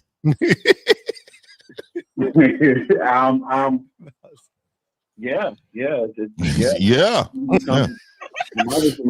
that's right. Yeah. I need coaching. Man, you definitely need coaching. You're not hitting the bottom. You are. Look, man. Look, you're getting. What did the guy the GO call it? You're getting 2s and 4s. You know what I mean? And you just out here just existing, right? And you just, man, you must have a really shameful life, man. And let me ask you this though: what are you having for dinner tonight? A big chicken, rice, and vegetables. Is this what you're cooking? And did you plan that? I cooked already. You cooked already, right? So is this something you planned though, or what? Yeah, over the weekend, like Friday. Are you the only one eating it, or is it somebody else enjoying it? Just me. Just you. So this is something you plan though, right? Yes. Okay, so when you make a plan and you put it together, did the food taste good? I haven't eaten yet, but yeah, I cook really well. So Who's told you cook really well? Who's told you that? This nigga sound like he don't put no seasoning on his food, dog. I'm just asking. Who's told you? You know, Thanksgiving. I put Thanksgiving meals. You know, I'm from the South, so. Yeah. Okay. So so again, who's told you cook good? Who told you that? Well, it started with my family. Then I would cook for the church. So. Okay. So all these people say that you cook very good, right? Yeah. Okay. Would you believe that you cooked this meal yesterday without nobody telling you that was good? Like, so what do you mean? The meal that you just cooked, nobody's eating it but you. Do you believe that it's good? Yes. Why do you believe that? Because it's great. Like, and Why? Why do you believe that? Why? It's the truth for me. He just said it, Zach. He just said it. He said it's the truth to him. There you go. This is what I'm trying to get to you. Do you understand? It does not matter if somebody tells you it's good or not. It only matters if you feel like it's good. So caller. So it pisses me off that people come with gems and y'all completely miss it. What Fifth is saying is you didn't need somebody to tell you your shit tastes good for you to think it tastes good. So if you think you're the dude, if you think you're a good looking man and all that, you don't need for a chick to tell you that for you to feel that because you already know it. This is what y'all don't understand. Part of what makes a woman gravitate to a certain type of man is because he knows he the shit. And she likes it. What y'all got? That's a fact. So caller, get some coaching on the back end, man. You know what I'm saying? Yeah, exactly. I appreciate it, fellas. Yeah, buddy. Just remember, man. You've been listening for a while. You've wasted a year. It's time to just draw a line in the sand and move forward. We're rolling. They are coming out of hibernation and they're about to shed some skin. And you're gonna be on the sideline if you don't do something about it. Okay, buddy? This nigga on the sideline already. He's been a passenger in his own life the whole time. Vincent, you need to call in right now. Yeah, Vincent. Oh my God. All right, caller, we'll throw you back in. Let's get to Vincent's thing. All right, thank you, caller. We appreciate you, brother. Thank you, man. Thank you very much. All right, guys, lines are open. Guys, got a question? Please put a Q. Wait, before we get to Vincent, hold on. Let me see. Wait, let's go. Wait. I'm sorry. I need to get a picture of grandma with some cookies or some shit. Fuck you. Who said he grabbed memes and shit from his grandparents? Well, hold on. What are we doing? Yo, this guy be finding mad quotes on the internet and just be he make that his whole personality. You don't know what he's talking about. He did. I'm with you, Miles. Yeah. All right, let's try this. We'll get you in a second, Vincent. Let's go to this question right here. If a woman takes me out for dinner, pay and pick the spot, would she be leading? Yes. That's a rhetorical question, bro. Come on, man. Yes, and I will say I'm on my way. Where we going?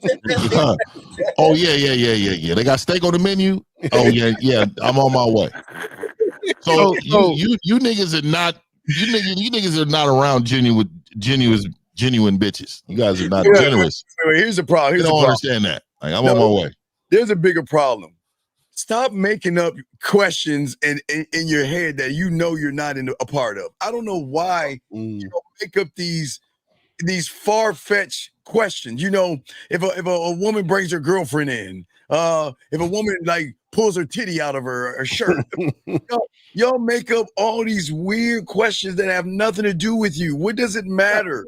Fifth, I said fifth. Steve, I hate that. They be asking, well, like L, the other day, I asked a question. I think he asked, what do you do if a woman mentions something about you being a player or something? Yeah, fuck boy, right. And, yeah. And you basically said something to the effect of, it's just conversation. Don't pay attention to that shit.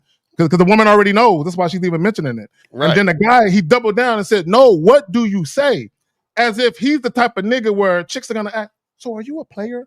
Like, right. So he's almost like he's asking that question just in case I'm ever confronted with this situation. How do I handle it? Bro, no woman is ever going to accuse you of being a player. Yeah, man. And I'm going to tell you, Vincent, you need to take that purse off in that picture. Oh, my God. I didn't see the photo. Oh, my. Wait. Purse off.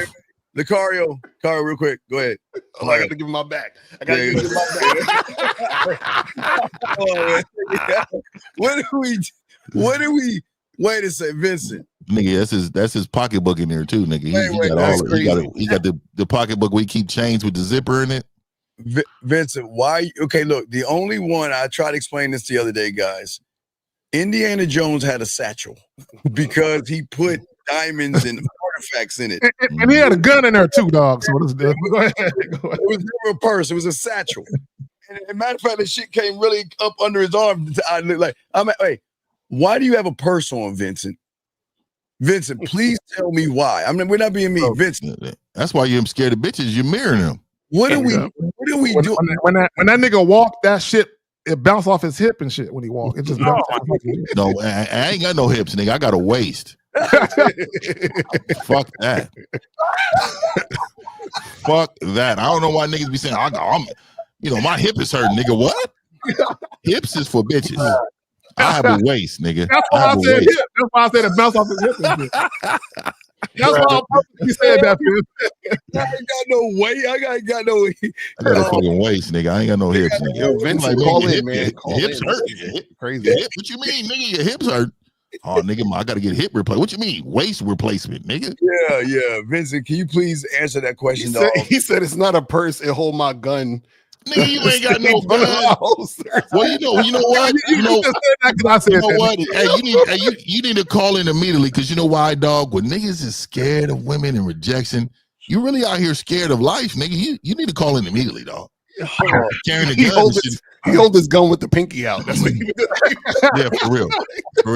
He showed this. He showed niggas like this too. He showed niggas like this, man. He showed. Yeah, that nigga got a pearl head at 22. I have this for protection. That nigga shit go pow pow. You know what I'm saying? Pew pew. Pew pew. Pew pew. Come on, Vincent, stop, man. Come on. Motherfuckers is hilarious. About hold my gun. Oh shit! Nigga, if a dude pull a gun out of a purse, I'm not scared. I'm gonna point to him. Put it down. And we go. I'm sorry. You're right. He's gonna hold his chest like this. You're right. Like that defeats the whole purpose. You can't scare a nigga with a gun if the gun came out the purse. I'm sorry. It's not for real, dog. Come on, dog. What is this? He be looking for the gun. You know when chicks ain't no way in hell, bro. You know when chicks be looking for they fucking they lipstick and shit. The nigga be like, hold, let me find my gun in here. He's rummaging through his purse. And while he's looking for it, chapstick didn't fall out. Hand sanitizer didn't fall out. No, the chapstick didn't. Hey, Zach, the chapstick didn't fall out. That nigga pulled the chapstick out and rubbed it on his lips. One more second. my lips. One second. I you know, all this talking and makes my lips chapped. Nigga pulling out bottled waters and shit, or sitting on the table, still reaching in his bag and shit. He got the small little bottles. He got the small little kid bottles of water. What the fuck's in there, nigga? He got a whole dedicated strap across his whole entire chest. Nigga, the whole nigga his wallet. What type of shit is that? Oh man, yo. Wow. This nigga's gonna be the new thing. Niggas gonna be walking around with guns in their purses. Oh man, this nigga got face moisturizer and shit. Yeah, there's nothing masculine about having a strap on your purse. Steve, don't make me go in my purse. Oh my God! Hey! He said chapstick. No, I think it's lip gloss. It's lip balm, nigga. Yeah, strawberry flavor. And nigga, if you walk by a nigga and smell that nigga lips, that's a problem. That's a problem, nigga. What is that scent? Why does that smell like? Nigga, you got strawberry on? Oh, nigga, it's my chap. That nigga smell like apricot, dog. Like what's going on? Don't make me go to the purse, nigga. Don't make me go to the purse, nigga. Hey, nigga. I'm a Carmex nigga, man. Nigga, I rub my lips very because you can't put chapstick on, nigga. In front of niggas, man, like you like this. Nah, nigga, I'm a Carmex nigga. Nigga. And I go like this when you go like this, you know, the wiping in, you got to go like this with niggas around.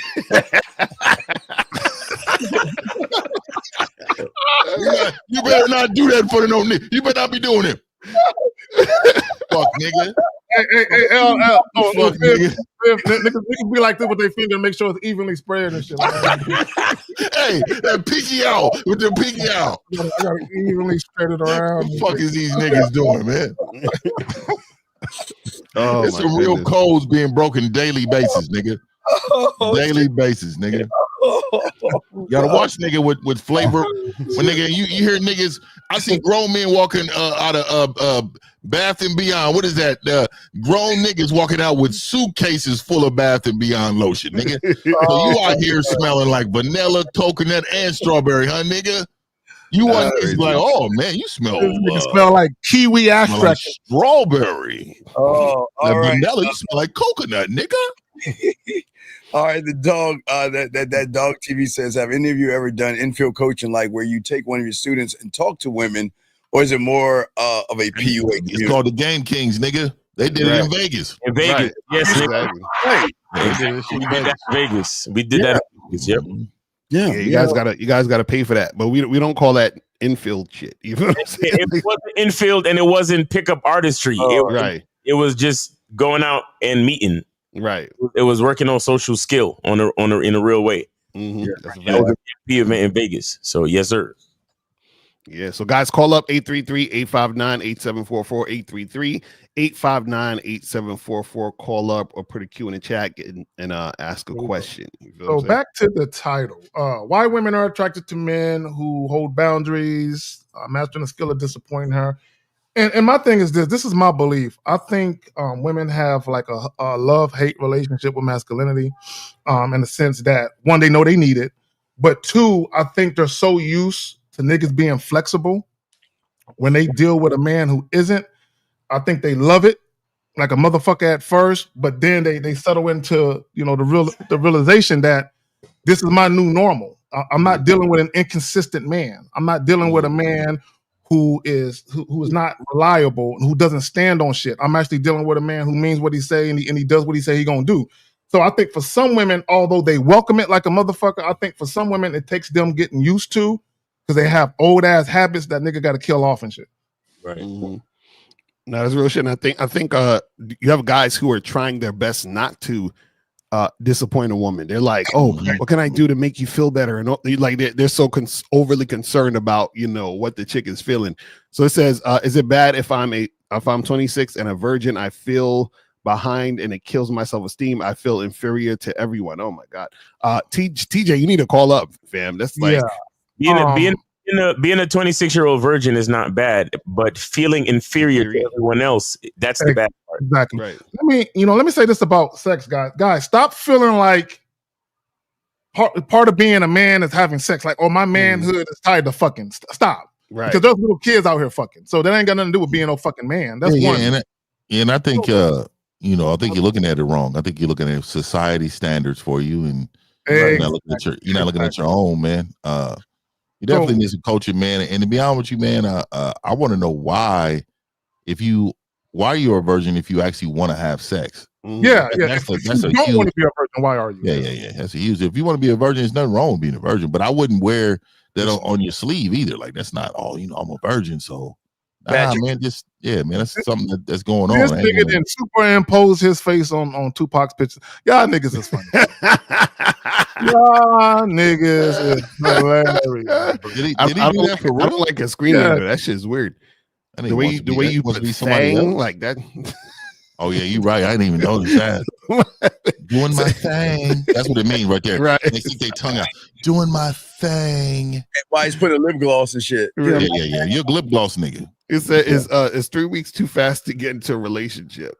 Come on, man. That's a troll. He's trolling. He's trolling. 3 months is too fast, nigga. Right. He's trolling, man. Yeah, I gotta call up, man.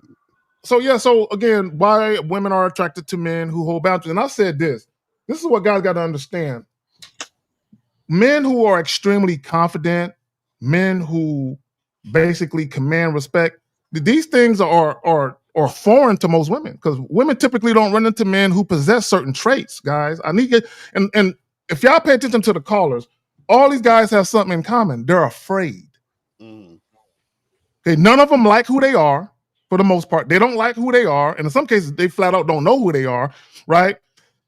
And everything for them is about women. It's about, how can I get this woman? How can I convince her to like me? And my thing is, if you are actually the type of guy that has value, there's no convincing that's required. But y'all got it. His question. So does the disappointment create scarcity in her mind, which he finds attractive? No. I mean, but why y'all worried about what it causes or not? Like niggas been trying to analyze shit too much. Like, come on, bro. Well, because in his mind, again, they're trying to cheat the game. They're thinking, okay, well, I'm going to pretend to be this thing, make her disappoint me, so she'll be attracted to me, then she'll sleep with me. Right. Exactly. Yeah, the disappointment, guys, is this simple. The disappointment comes from a woman not being able to get her way with you. Bottom line. That's basically the whole shit of it. Is she can't get her way, and if she wants to deal with you, she has to deal with you on her terms. On your terms, rather. Right. So the disappointment is that you're gonna tell her no. I think you said it. Right. You're dealing with multiple chicks. She wants to come by and see you. No. Right. Or she's on her way out the door because you didn't fuck her good. Right. And she kind of wobbly and she wants to sit down and lay down, and you tell her she got to go home. She can't spend the night. So she's going to be disappointed. Well, and also, like I was saying before, the disappointment comes in at is, where am I going to go? Okay, so when a woman is disappointed in the average guy, they're gone. But when she gets disappointed in, I can't get my way, I can't do this, and who does he think he is?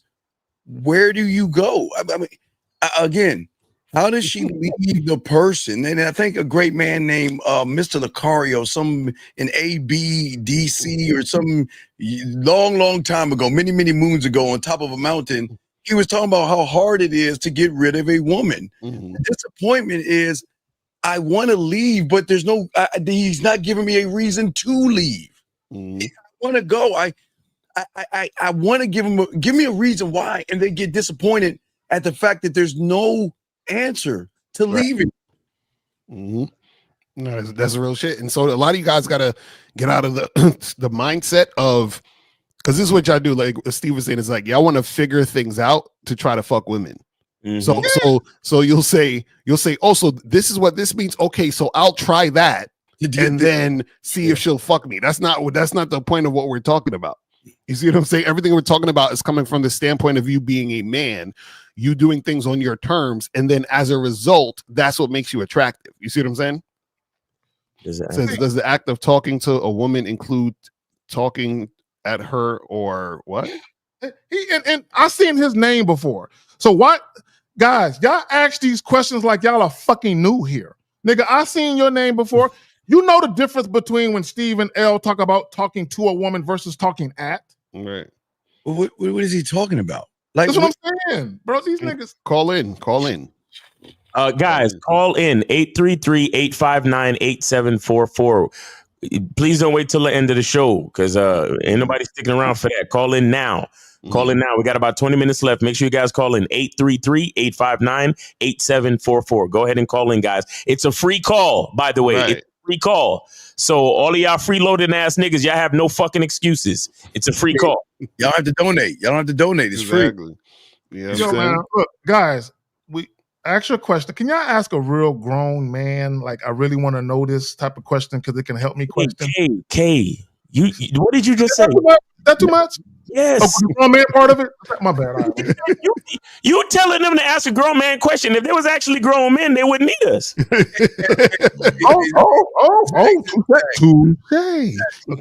Jack, you're better off having your cable work than these motherfuckers. So I'm just saying, this is right.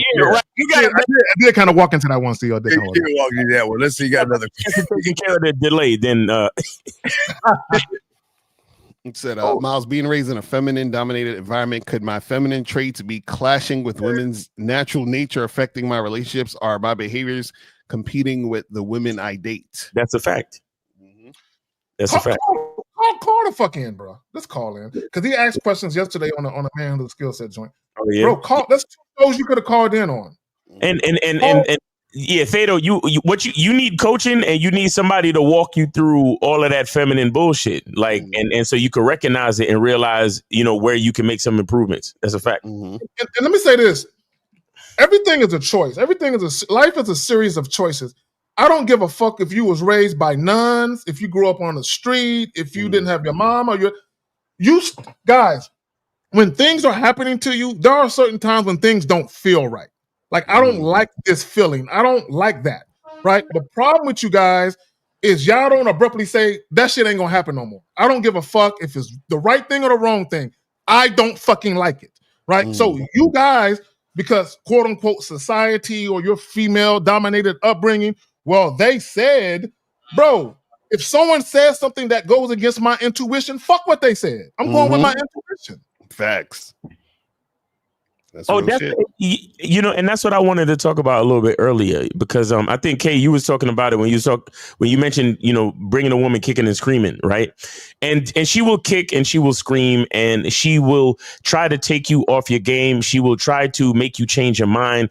She will try to manipulate shit and try to inject her agenda. Again, this is why as men, the stuff we talk about is so important as far as consistency, as far as a masculine identity, knowing who you are, knowing the reason why you're doing things. It's very important for you to have faith in your decisions, have faith in your preference, have faith in your plan, because it's not necessarily for the woman to see and understand. You understand? But if you're the type of guy that you're trying to appease the woman and you're trying to make her comfortable, you'll be the same type of nigga to be so flexible that you will switch up your plan and change shit just to try to make the woman comfortable because you're afraid you might lose her. And then it fucks up the entire plan for you and the whole family. You get what I'm saying? So you got to be careful with that. Just Living in the Matrix says, my girl lies to me because she's scared of what I'll do if she says the truth. How can I change this bad habit of hers? That's not hers. It's your fault. You need some medical help, dog. I'm dead serious. I don't tell people to do therapy. But you need to go to therapy because it sounds like you're an abusive person. It sounds like something's really off and broken with you. And I really hope that you can find your parents and get some help immediately. I'm dead serious. So this is what I would say, and this speaks volumes of the type of environment you created for your lady. Your woman should feel very, very confident and empowered to come to you honestly about anything that's on her mind. Right? You're supposed to cultivate that type of environment. So the moment, the fact that she feels like she can't tell you the truth, what that means is you probably have condemned her for being honest about something. Look, guys, when y'all get a woman who's honest with y'all in the very, very beginning, embrace that shit, right? Because what's going to happen if you don't, well, she's going to realize I can never be honest with him about that because he can't emotionally or mentally handle that. So you created that. This cannot be real, dog. This cannot be real. This cannot do. It's like okay, wait. It's like y'all do something hypothetical. This is hypothetical, bro. Be hypothetical because if you already did it, you can't take it back. So what do we? The card, please read. I don't even want to read it. What is he talking about? He said when you got the woman over and y'all go cooking fish at the stove with the music on as you're instructing her to flip the fish or sear the fish while kissing on her neck. Can that be boyfriend energy? You see, bro, nigga, you ain't never cooked a meal with a woman in your life, bro. That's wild. We got to call. We got to call. This is exactly why. Trey, call up. You never call up, Trey. Call up. Code 270. What's your name, sir? Oh wait, name, age, and city, sir. I don't get this shit down. Name, age, city. 270. Name, age, and city. 270. Like Mouse says, going once.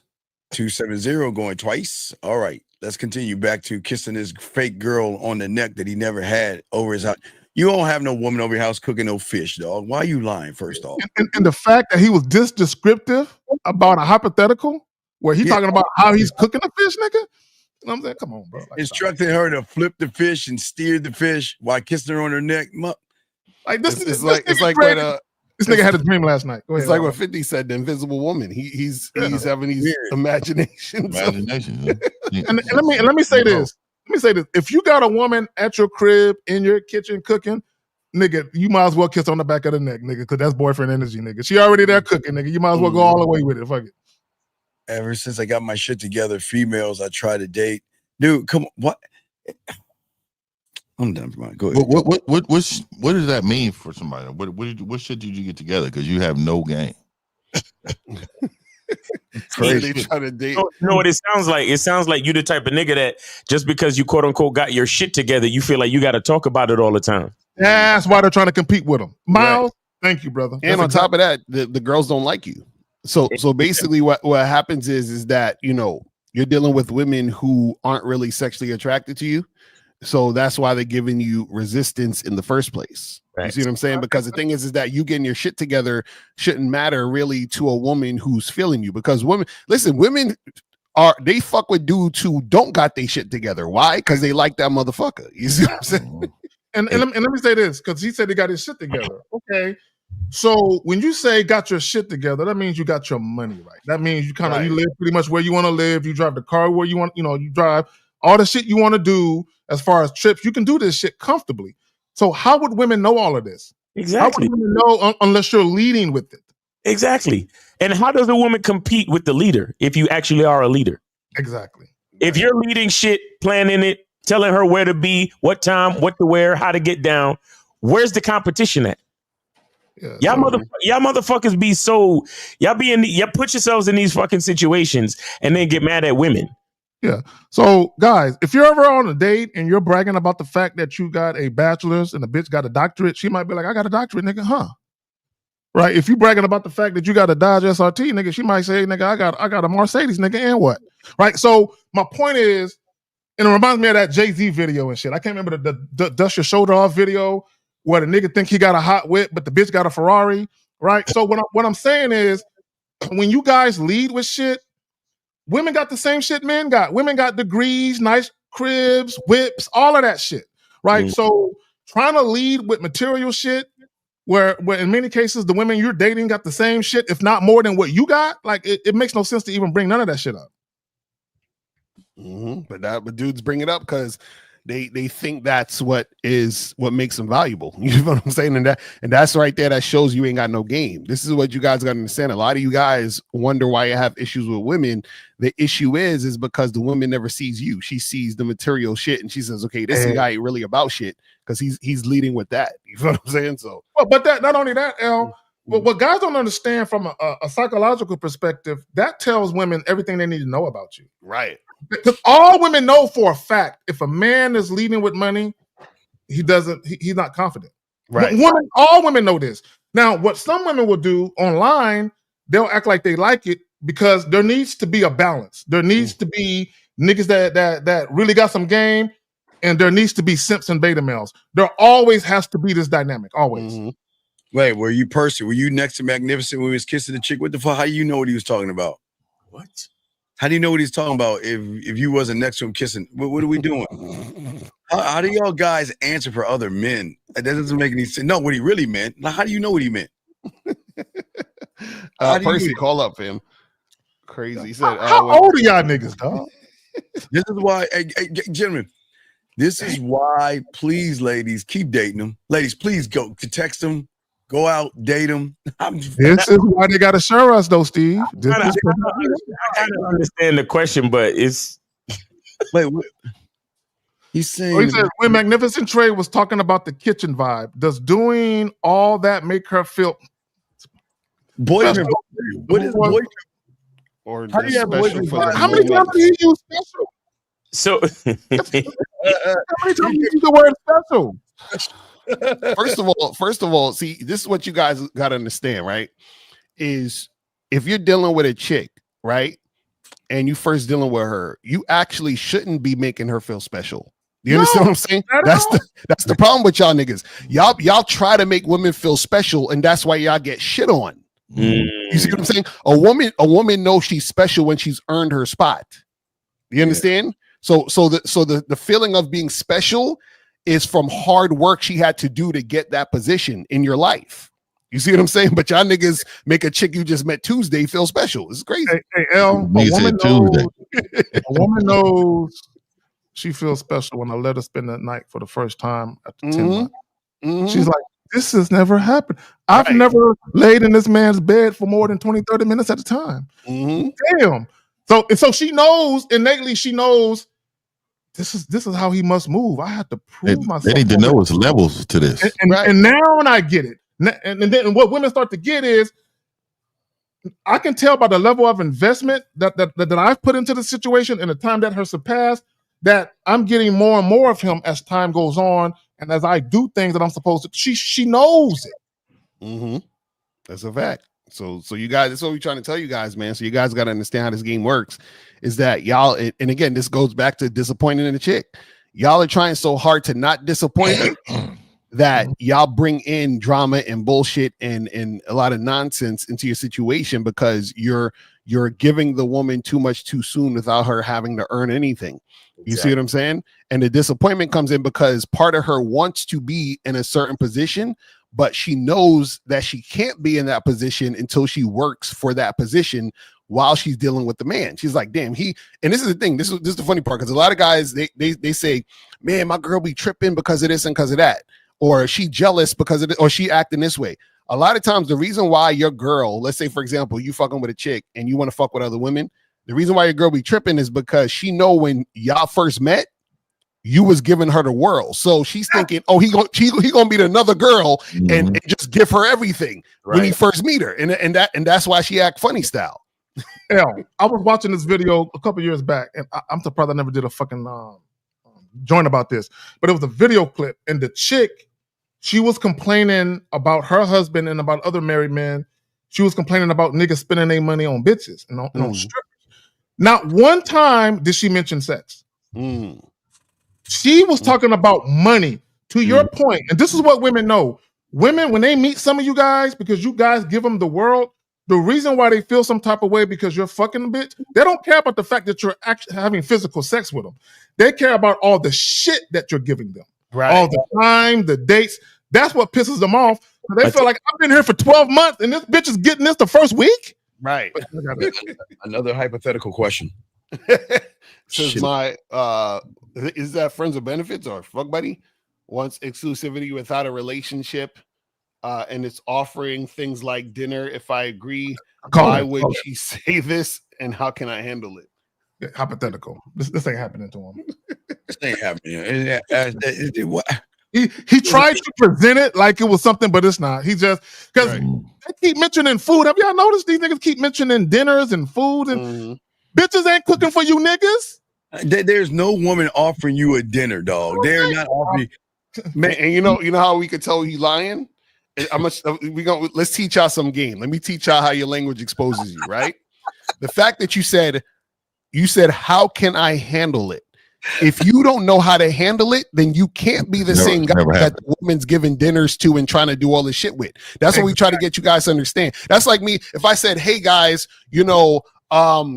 man, you know, I've been working at McDonald's for a long time and they pay me like, you know, $15 an hour and I'm trying to buy this fucking Lamborghini. Like, how do I, which color do you think I should get with the Lamborghini? It's like, nigga, you can't afford it. You understand? You just told me you work at McDonald's. Right. So the fuck you told me? You know what I'm saying? Like, your language shows us that you are lying about the shit you're talking about. Yeah, I think always trying to flip it by saying that, you know what, I'm trying to ask her to have dinner at my place or something because it's just the way it doesn't work. It doesn't make sense. And Steve, to your point, a lot of guys are really slick with their questions. Miles, I know you remember that one joint where that wedding counselor called us up and tried to get some fucking advice. So I remember that shit. That shit was crazy. You're a whole wedding counselor, and because you know our information is the best out there. Marriage counselor. Yeah, he was a marriage counselor. Yeah. You got to call it like 4 fucking days in a row. I'm like, area code 401. What's your name, city, and state? Wait, no, name, city, and age. Name, city, and age, please. 401 going once. 401 going twice. 401. All right. What is wrong with y'all phones? Yeah, what's going on? Let's get to this question right here. He says, when it comes to when it comes to talk to women, talking, you mean talking? Hold on, let me grab this call. Okay, 401, last time. If you don't answer, I'm going to hang the phone up. Last time, 401, going once. 401, going twice. Next time you call, we're going to block you. Last time. All right, we're going to block you. Do not call back. Okay, so now, he's asking this question right here. Example. Don't statement I hear you all say do statements besides questions. Okay, here we go. Okay, all right. He says when it comes to talking to women, okay, we can't give you an example of how to be yourself. I don't know why you guys think that, okay, if Lucario or Miles, Fifth or Zag or myself gave you something, as soon as you say it and wow the woman and woo the woman, then you're going to run back to us and say, well, what do I say next? I mean, wow, now she's intrigued. What do I say next? And that's all you're going to do.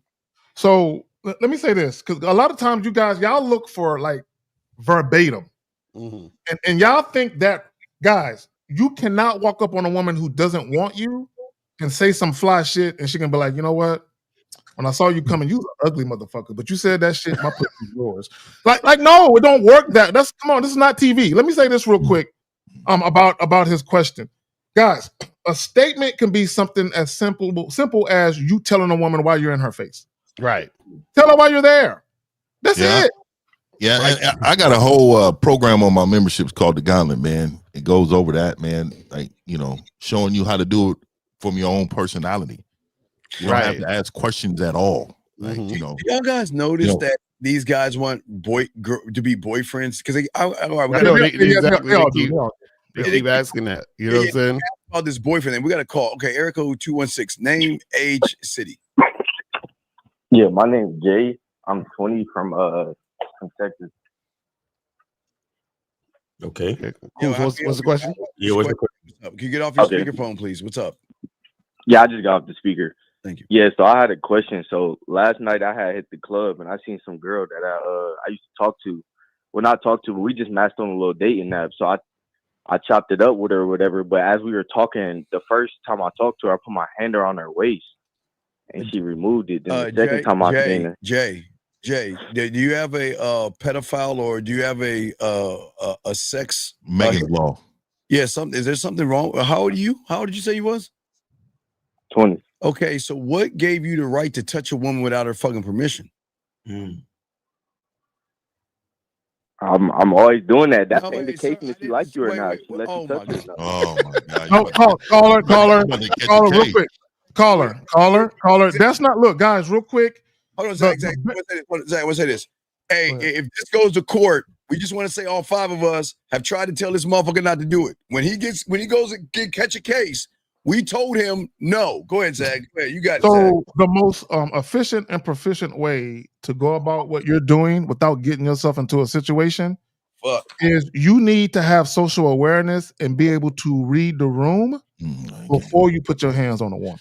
So what you're doing, real quick, what you're doing is you're just touching women, seeing what they're going to do.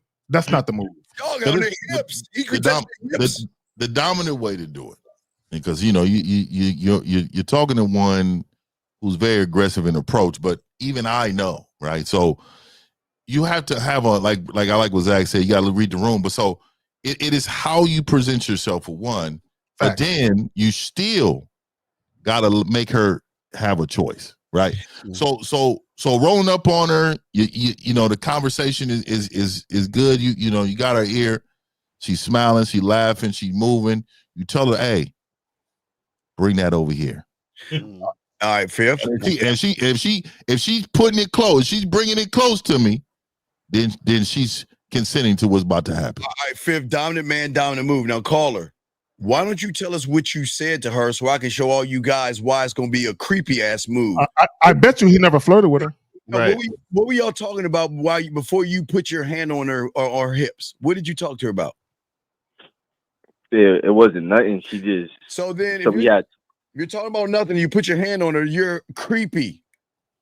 What were you? It was just she. So what happened was she kept like staring at me from across the room. So I was like, all right, like. How do you know she was staring from you? How do you know that? Because you were staring at her. Because you were staring at her, motherfucker. You didn't know.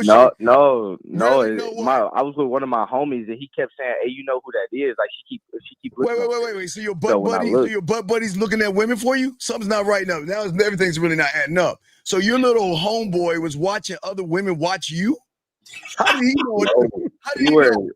We were in there chilling, having a great time, and the girl had like kept walking past me, and he was like, "Hey, you know who that is? She keep looking at you." So as I look up, I see me and it's a girl that I already talked to before. Okay, so wait, so you said you talked to her online? Is that what you said earlier? Yeah, we matched on the dating app. Okay, so why didn't y'all meet from the dating app? I had text her like trying to set something up. Like I told her I was like, text my number so I could set something up. We could go out. And then she never texted me back. And then when she seen me, I just seen her in public. That's it. Oh, okay. So wait. So if she didn't text you back, what does that say? Yeah, true. No. What does that mean? What does that mean? What does that mean? That don't mean that she highly interested. Right. So she's not highly interested in you. Wait, who was the one that told you that's the chick from the dating app? Was it you or your boy? Now he recognized that was her after he saw her. So if she doesn't like you, why are you putting your hands on someone that doesn't like you? No, see what happened was she had text my number after, and she said, "Sorry, I wanted to talk to you. I was just nervous." That's what she said. That's what she texted. Caller, listen, real quick. I want y'all guys to understand something. Once a woman plays with you, she will always play with you. It won't stop. Right? It might be infrequent, but she will always play with you because you've shown her that you are a fucking chew toy. So the time when you put your hand on her waist and she moved your hand away, what she said is, "I'm not sexually attracted to you." That's what she said when she did that. So you shouldn't want to deal with her ever, no matter what she says or does at that point. Right. Actually, she said it before it when she didn't text him. Yeah. when you try to set something up, that was her saying it the first time. Stop giving women. See, guys, look, let me explain something to y'all. When women come back after they kind of, play with you a little bit and they come back to fuck with you, they're doing that because they know you're easy. That's it. They know you're easy. They already know he probably ain't got no boundaries. This nigga think I'm cute, right? And I know that most men are easily controlled with the prospect of sex. So all I got to do is talk to him, and he will automatically assume he got a chance to hit this. And you probably did, which is why you started fucking with her again. So, caller, when she texted you, "Oh, I'm sorry, I wanted to talk to you, I was just nervous," how did that make you feel? It made me feel no way. I didn't reply. I was just like, "That's it." That's rhetorical. Yeah, wait. So wait, caller. When did she text you this? Well, so after we left the club, I see on my way walking to the car, I seen her. So I said something to her, and as I'm talking to her, this what threw me off. She said, "Why are you so close?" As soon as she said that, I just turned again. Caller, I asked you, when did she text you that she said she was nervous? When did that text happen? Oh, that was after I left. After you left where? The club? Yeah, after. So wait, after she removed your hand and also said, "Why are you so close?" She texted you and said she was nervous? Yeah. That's what she texted me after everything that happened. So after she told you, why are you so close? Yeah. So basically, this is the stream of events.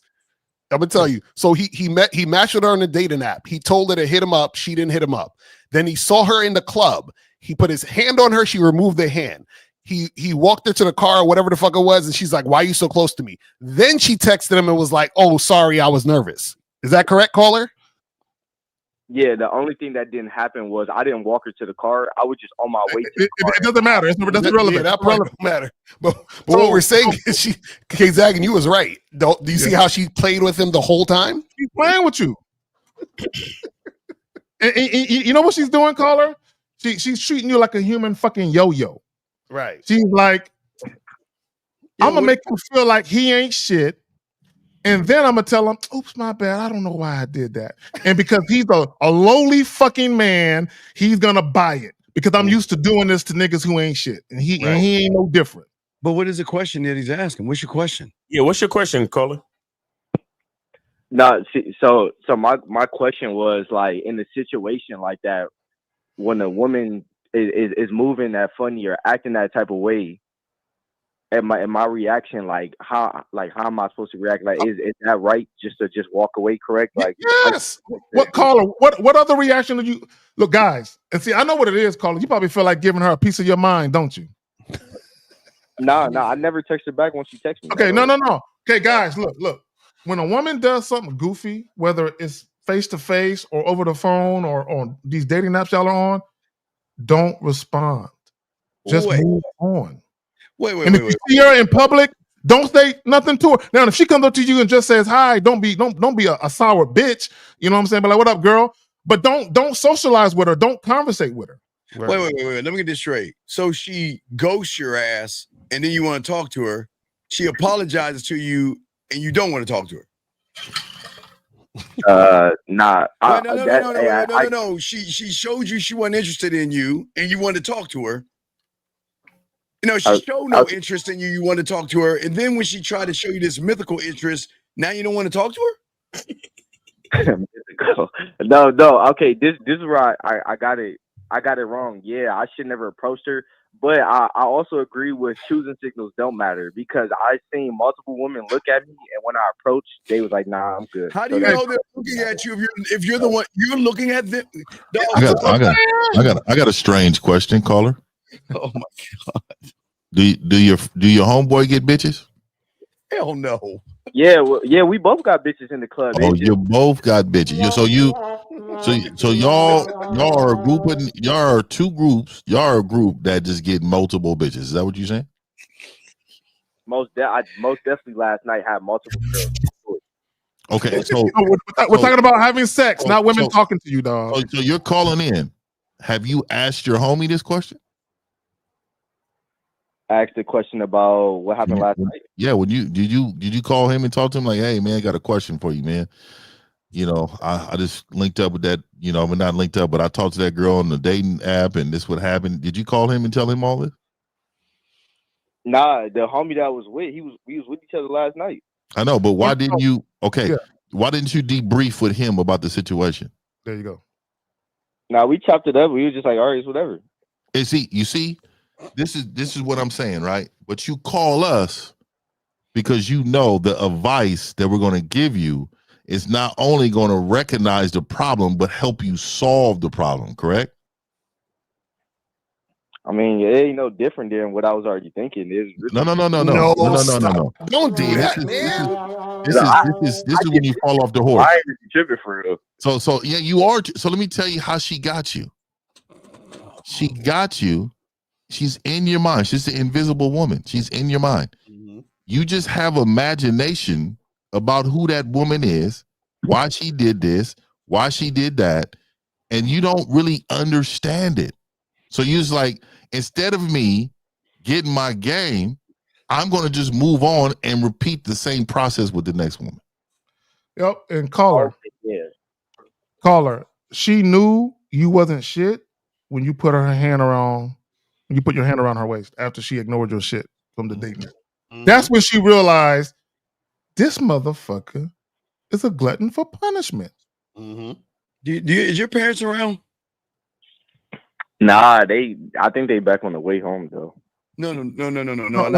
Wait. I didn't say live. I don't mean like live with your parents. Did your parents ever teach you how to keep your hands to yourself? Who are you learning your manners from? So you're telling me walking up in the club to a chick and putting your arm around her, that's bad? Like, okay, caller. Okay, I'm gonna say this again. I'm gonna say this again. Okay, caller, listen. For you to just walk up on a woman and just arbitrarily put your hands on her, don't do that. Okay, guys? Okay, listen. When we talk to women, we know what we're seeing. We understand. But let me just say this. I want to speed up because I don't want to take too much time. Guys, if you really want to know what's up with women, start flirting right away.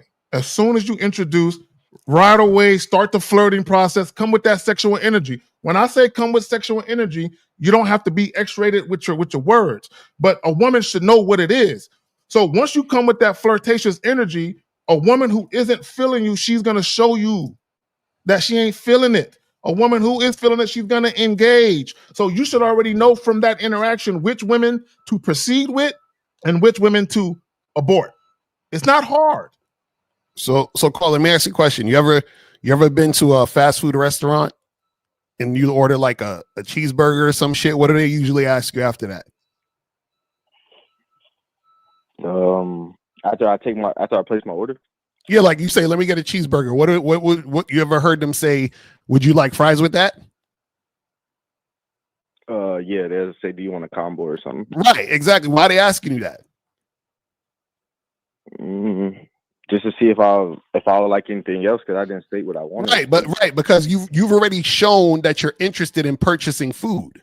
You see what I'm saying? So they do an add-on. Same thing if you go to a clothing store. You might go to a store and buy and pick up a shirt off the rack, and you go to the person and say, hey, how much for this shirt? And they'd be like, oh, it's $20, but there's some socks that go good with this shirt. You should get these socks or these shoes or whatever. It's an add-on. So what we're saying is that they're showing initial interest, so you add on. What you're doing is you don't even see if the woman has initial interest yet before you start touching. So what we're telling you is you have to see if the woman has initial interest before you start touching. So what you need to do is talk to the woman, use your words, and then, see if she's responsive to the flirting. Then if she's responsive to the flirting and she's coming closer to you and interacting with you, then you touch the woman.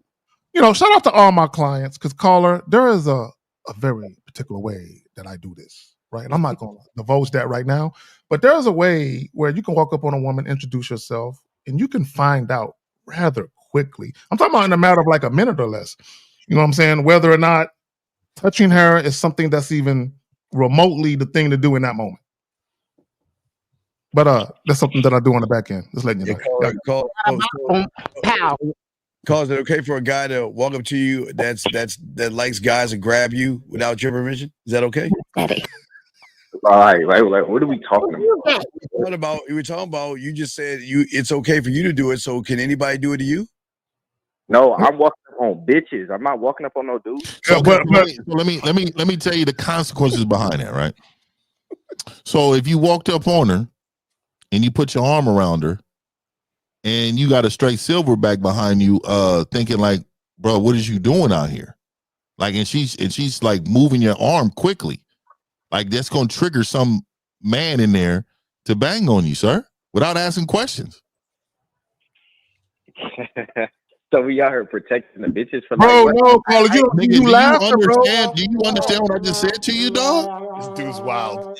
So you're telling me I'm gonna get pounded on in the club because I grabbed the girl and she moved my hand? Caller, if you're in the club and you go up and touch a woman, her boyfriend could be standing right next to her. Or her brother. Right. That's what we trying to tell you, nigga. No. See, okay. Caller, listen, listen, brother, listen, caller, I mean, listen real quick, because I need you, because you missed what 50 said. It's not about you touching a woman, it's about her removing your hand abruptly and people witnessing that. Yep. They're gonna think, oh, what the fuck you doing, nigga? Right? So what I'm saying is, no one is telling you to be afraid. What we're telling you to be is aware. Okay. Why? Yeah, I understand. No, you don't. No, you don't. Because you still. How long you been listening to us for? How long you been listening to us for? Shit, not often. See, this one. Okay. What state are you in, Carl? What state he said he was in? I'm on Texas and shit, Houston, Texas. Oh, damn, he in your area, Steve. Goddamn. No. And He said Houston. He didn't say nothing about San Antonio. He said Hey, caller, have you ever seen World Star Hip Hop the on social media? Have you ever seen it before? Yeah, I'm aware of it. Okay, so have you seen how many emotional men that actually on that thing, like beating each other up, stomping somebody out for like literally no reason? Have you seen that? Yeah, I've seen fights. These men exist everywhere. They're everywhere. You know, I'm gonna tell you right now, I got a cousin. He's about 6'5", 220. This dude's do martial arts and stuff. This dude is so sensitive on whatever you tell him. Like, he is so emotional. He be so ready to scrap. I'm just saying to you, there are too many men out there that's unstable that will do things to you because they believe you did something to somebody else, without a doubt in my mind. So you, as a man, you have to move in a way to avoid confrontation, because the outcome of violence in our community is death. Do you understand that? It's real shit. Yes, sir. All right. I understand that. All right, so we'll throw your weird ass in, man. Get some help.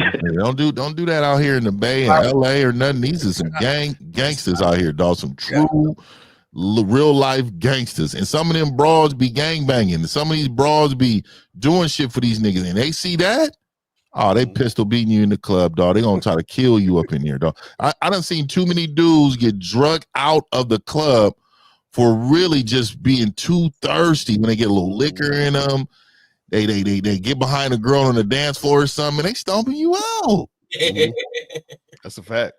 All right, well, guys, we're gonna go ahead and wrap this up. Well, I don't know. Do you want to answer that way? We got this guy saying this question right here. So, man, y'all put what? Y'all put me on game on how to differentiate between genuine attraction and love bombing with the intent to manipulate. All right. I mean, I don't know if that's a question. Yeah, I know what that means. I'm sorry. Look at this one, Lord. When campaigning in the streets of my city, why or why not is flirting with the woman needed if I'm viewing and being myself as the catch? You're not the catch. Oh my God, guys. Ask it. Okay, guys. Oh, God, man, yeah. Because he's talking about why I got to flirt. Okay, guys. Let me just say this real quick, right? There are going to be times where you might be somewhere, and there might be a woman interested in you, and she just is looking at you, and she's interested on like genuine interest, right? Where she come up to you and she might say, "Ooh, I like guys who are quiet. That's so sexy." And you're like, "Girl, come here, talk to me real quick." Right, and you just make something happen. So it's not about flirting or not flirting. What it's really about is you identifying women who actually want to fuck with you sexually from those who don't. Right. That's it. Yeah. So you're in a catch. You're not a catch if you got to ask the question. Let me see. Oh, no, get to this last one. Here you go, Lucas. Guys, about to wrap it up. Here we go. Last question. My girlfriend has a child from previous relationship. The father is very disrespectful to her and curses at her. Should I talk to him and stick up for her? No. She never asked me to stick up for her. No, don't do that. Look, bro, let me tell you something real quick. I watched this show where the guy's new boyfriend, he got hit in the head with a claw hammer from the baby daddy. Because he tried to do what you do. Man, I don't like that nigga. Man, tell that nigga, man, I'm the new man of the house. that nigga overheard him talking to because he was dropping off the kid. He overheard that shit. Soon that nigga turned around, a claw hammer right there. Right? Because, guys, if a woman has drama with her man, don't fuck with her. Mm-hmm. Just leave her alone. Yeah, it's just like a woman on, you see, she's on any type of mental pills or anything like that. I wouldn't mess with her either, man. Any woman, a lot of these men talking about the wrong thing. They talking about, oh, don't mess with single women. I would advise you not to mess with mental women. Women on medication for shit. I mean, because they can decide to not take it, and then they're going to turn it into something they can't control, and you can't control. I don't give a fuck what type of gang you got. A bitch that is bipolar. Oh man, it's over. Listen. Yes, It's over. I had a bipolar chick. I was just fucking. I couldn't fuck her no more. But here's the thing, Phil. There are videos right now on YouTube that are telling men, if you're gonna date single mothers, only date single mothers where they don't get along with the fathers, because that means they're not fucking, which is not true, by the way. I'm not gonna tell you how. That's a whole nother story. But anyway, no. If you're gonna deal with a woman who has a child or children and the father is around, you want them to have an excellent co-parenting relationship. Basically, you want it to be perfect. But the reason why you guys are afraid of that, because you think she's still fucking a nigga. That's why y'all are afraid of that shit. But y'all got it. Yeah, it's none of your business what they. It's none of your business. All these stay out of those affairs. That's on them. That's their business. Right. Yeah. And Lucas, man. Yeah, man. Have some confidence in yourself to know, man, that she got to qualify for you. And a woman in this position shouldn't qualify. She doesn't check that box for you, dog. Having her shit together. I need a bitch got in her life. Her life need to be peaceful. I'm not gonna come into a woman's life with it's chaotic, chaos and drama. I'm not with none of that. And I don't believe that the baby daddy just started being disrespectful. So you're trying to tell me 7 years everything was perfect, and then now he just started being disrespectful? He's knocking it down. He's knocking it down. Baby daddy is knocking it down. Or she went to the attorney general and said, "Can you raise the child support?" and it pissed that nigga off. Lucas is a truck driver, and I'm sure when that nigga goes on tour, baby daddy's over there. Yeah, they will go back to she's showing you the messages and voicemails. Bro, Lucas. You gotta get the fuck out of there. She's dangerous. This chick is guys, listen to me. This woman, she's basically trying to gear you up to be her attack dog. Yeah, she's trying to team you up. To fuck this nigga up. She really wants you to fight him. I'm telling you right now. Abort mission, nigga. Exit door number one, nigga. Get the fuck. Because I'm telling you, he setting himself up to be in a situation where he might have to do something, and that's something he might have to do could ruin your fucking life. That's all. Yeah. And he gonna and that baby daddy in 7 years is whooping your ass. Hey, bro, look like my nigga in the picture got about 30 seconds in him. Hey, real quick, Lucas. You're not whooping ass. Hold on real quick. Lucas, she don't gotta tell you to step in. Look, she's showing you the shit because she's trying to rile you up. She knows you're getting angry. That's the part of the plan, Phil. She's trying to test your masculinity. She's trying to see if you're really about that shit. If you really loved me, you would do something, Lucas. And not only that, if you do something illegal, real quick, if you do something illegal, she can say, "I never told him to do it. I just showed him." Lucas, just tell her to drop the taco plates off at the door, man. Bring me some carne asada tacos, bitch. Just drop it off at the door, bitch. It's over. Yeah. It's something that she trying to get rid of him, maybe, and she's gonna use you as a catalyst by building you up. What is that? Did they prime you? What do they do? What do women do to these guys to do the off their lover so they can get away with it? They're doing that to you, dog. They prime. And this is why you have to have a program, because see, when you have a program, shit you don't do. Listen, this is what's gonna happen. You got a program, right? Your chick gonna come to you with this. You just look at your program and be like, well, Section 2, Article 3 states that my program, I don't fuck with this bullshit. So I'm about to be out. So you know what I'm saying? Good luck to you. And let me ask you this. Like, why are you even we always tell y'all you shouldn't even meet the kids. Why is even your concern about the baby daddy? Like, we only fucking. Or the better question is, did she show you the messages she sent that made him send those messages? Guys, look, let me tell y'all something. Hold on. What did he say there? So basically, keep letting him disrespect her because, nigga, get the fuck out of here. You Captain Save-A-Hole? Bro. Did he say that? Okay, Lucas. It's not your responsibility. Make it fuck that bitch. Lucas, did you see the mess, guys? Oh, this is his girlfriend in 7 years. Yeah. Lucas. Nigga. Did you see the messages that she sent to him that made him respond that way? Ask her to go see. You're taking her word for it because you're fucking her. Look, let me tell you something. And women, I love y'all, but these bitches be lying too, including your mama and your grandmother and your aunt and your daughter. These bitches lie too. Stop taking a woman's word for it just because you're fucking her. 7 years. how old are these kids? How old are these kids, bro? See, it comes to a certain age too. These kids don't even need to talk to the mother and father don't need to talk no more. These kids is old enough, unless it got something to do with school or something like that. Other than that, they got cell phones, bro. They're talking on the phone to their dad. My dad is coming over to pick me up. Okay, good. All right, have a good day. He don't need to call mama to say, hey, had the kids ready. How old are these kids? The kid is 8. Nigga, so let me. He been there since the kid was 1. So again, you have not established dominance enough for that man to respect that household. So you are not somebody he respects. So again, Lucas, he's coming to kick your ass. Lucas, if you are in this chat and you're asking us what to do, you never had a program to begin with. Exactly. Well, let me say this. Call in. This is important, guys. You're dealing with a man who has a child. He will die for that child. No, you don't 100%. have. It makes no sense. Look, and I got kids, nigga. It'll be a whole lot of dead bodies, nigga, behind my baby. So and God is my witness. I swear to God, nigga, mine too. So what you have to understand is that man has a child.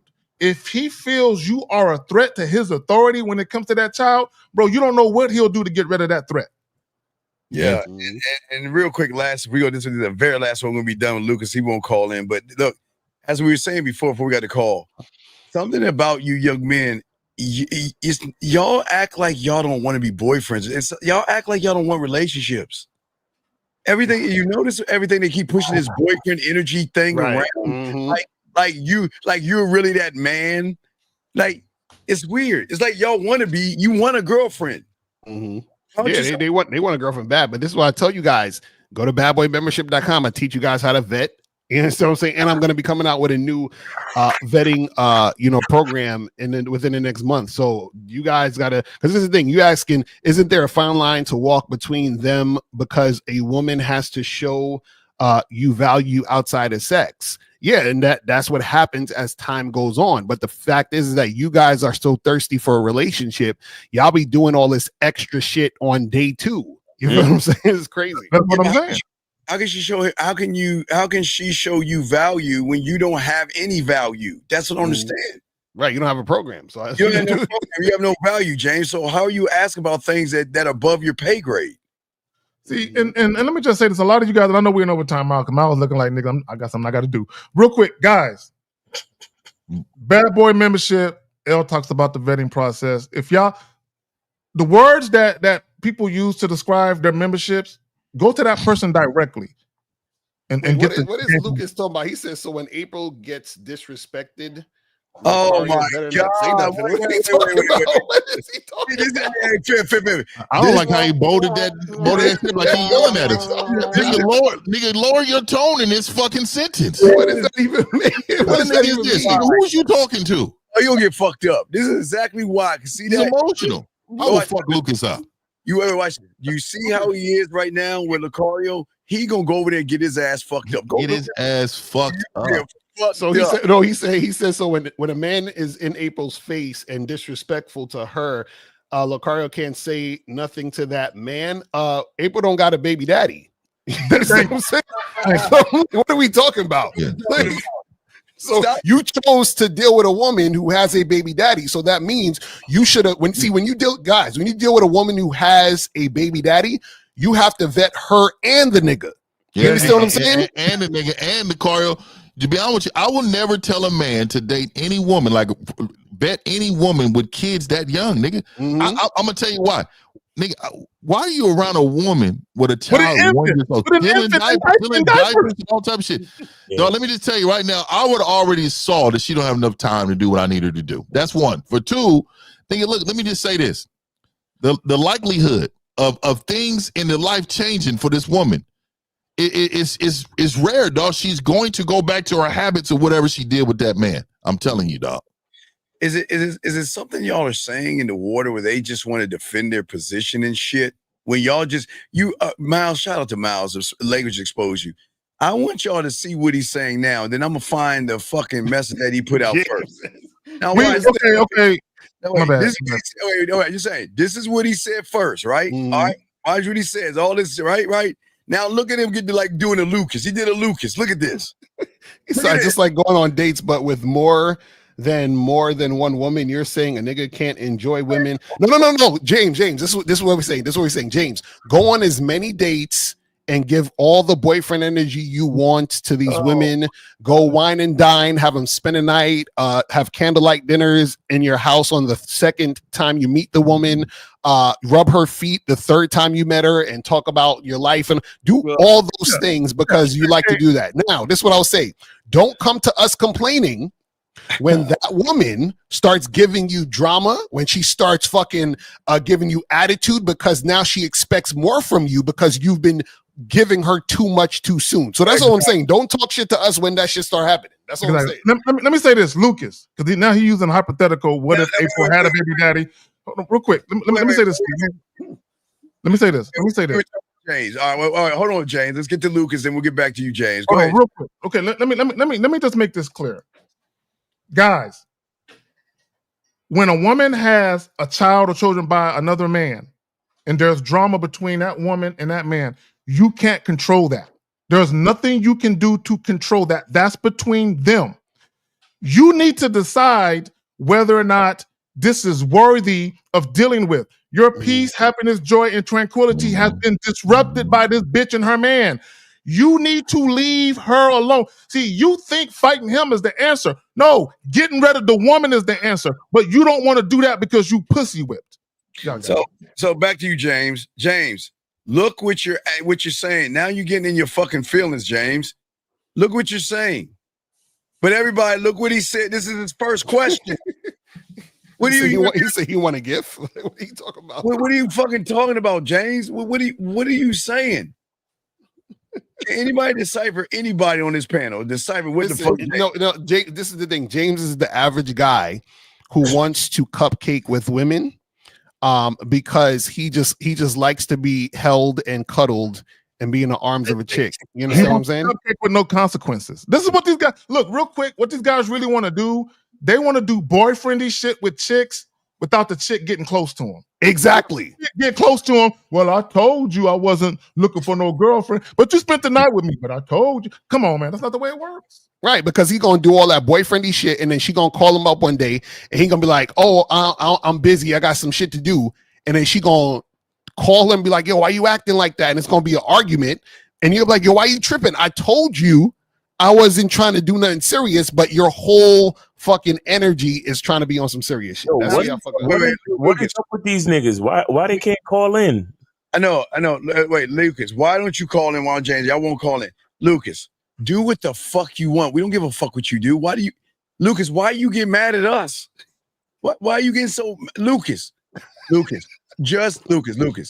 go do what you need to do. We don't give a fuck. Listen, Lucas, the thing is, this is what I don't believe. I don't believe that you didn't see the fucking red flags at the beginning. I think you wifed her up or you got with her and you saw the bullshit and you kept it going. Now, let's just say for sake of argument, this nigga was the perfect nigga. Y'all used to shake hands and shit and drink coffee and y'all was cool and he was cool with her and everything was perfect. And now all of a sudden, this nigga start wilding out. Nigga, you got to be, you got to understand something. Y'all can't be scared to leave. You understand? He's like, well, I have a business. Nigga, I don't give a fuck. If the shit is not beneficial to me, it's a wrap. Y'all so scared to leave, and then this will gonna happen. You're gonna stay and then complain if something crazy fucking happened. This is terrible. Or what he could do is tell that woman, yo, bitch, get your shit together with that nigga, or I'm done with you. Exactly. Call that nigga and make up right now. Right. I told y'all they want boyfriend shit, dog. Hey James, why are you asking us a question if you want to do that bitch ass shit? I don't. What is the purpose of asking us questions? I don't understand. Why are you and Lucas asking a question? And then you get a man answer, and because you a feminine ass woman, you getting all your pussified feelings. Fuck you. Why you acting like a fucking bitch? Both you motherfuckers. You can't. Okay, James Brandon, you can't balance that. This is what you guys don't understand. And I already knew. See, when I said it, I already knew what you niggas want to do. Y'all want to act like boyfriends without the responsibility and obligation of one. Exactly. And then when a woman catch feelings, you want to get mad at her. Like, I already told her what it is. No, nigga, women pay attention to your actions, not your words. Your words are meaningless when the actions don't match. So he said, I'm trying to balance it. Guys, once you introduce non-sexual intimacy to a woman and she likes it, if you can't consistently provide it, it's over. It's a wrap for you. It's almost no different than the niggas that love to fuck raw without the responsibility of possibly having kids. Right, exactly. Like, he said, we got 2 laundromats together. Why do I got to leave? Just because she swears he's listen. Lucas, do what you want, fam. Can we do this? If these niggas don't fucking call in, can we just stop this, please? Yeah. Let's go and shut this shit down. We got shit we got to do. All right. We out. We'll see y'all guys next Sunday. I don't give that much of a fuck about these niggas, man. Like let's be. I want to help them, but if you can't even call in, like, what the fuck? Like, come on, man. Yeah. Hey, Tampax. Remember, Al 7 guys. Al 7 is the Tampax. All right, man. We see y'all next Sunday, man. We out, man. We out.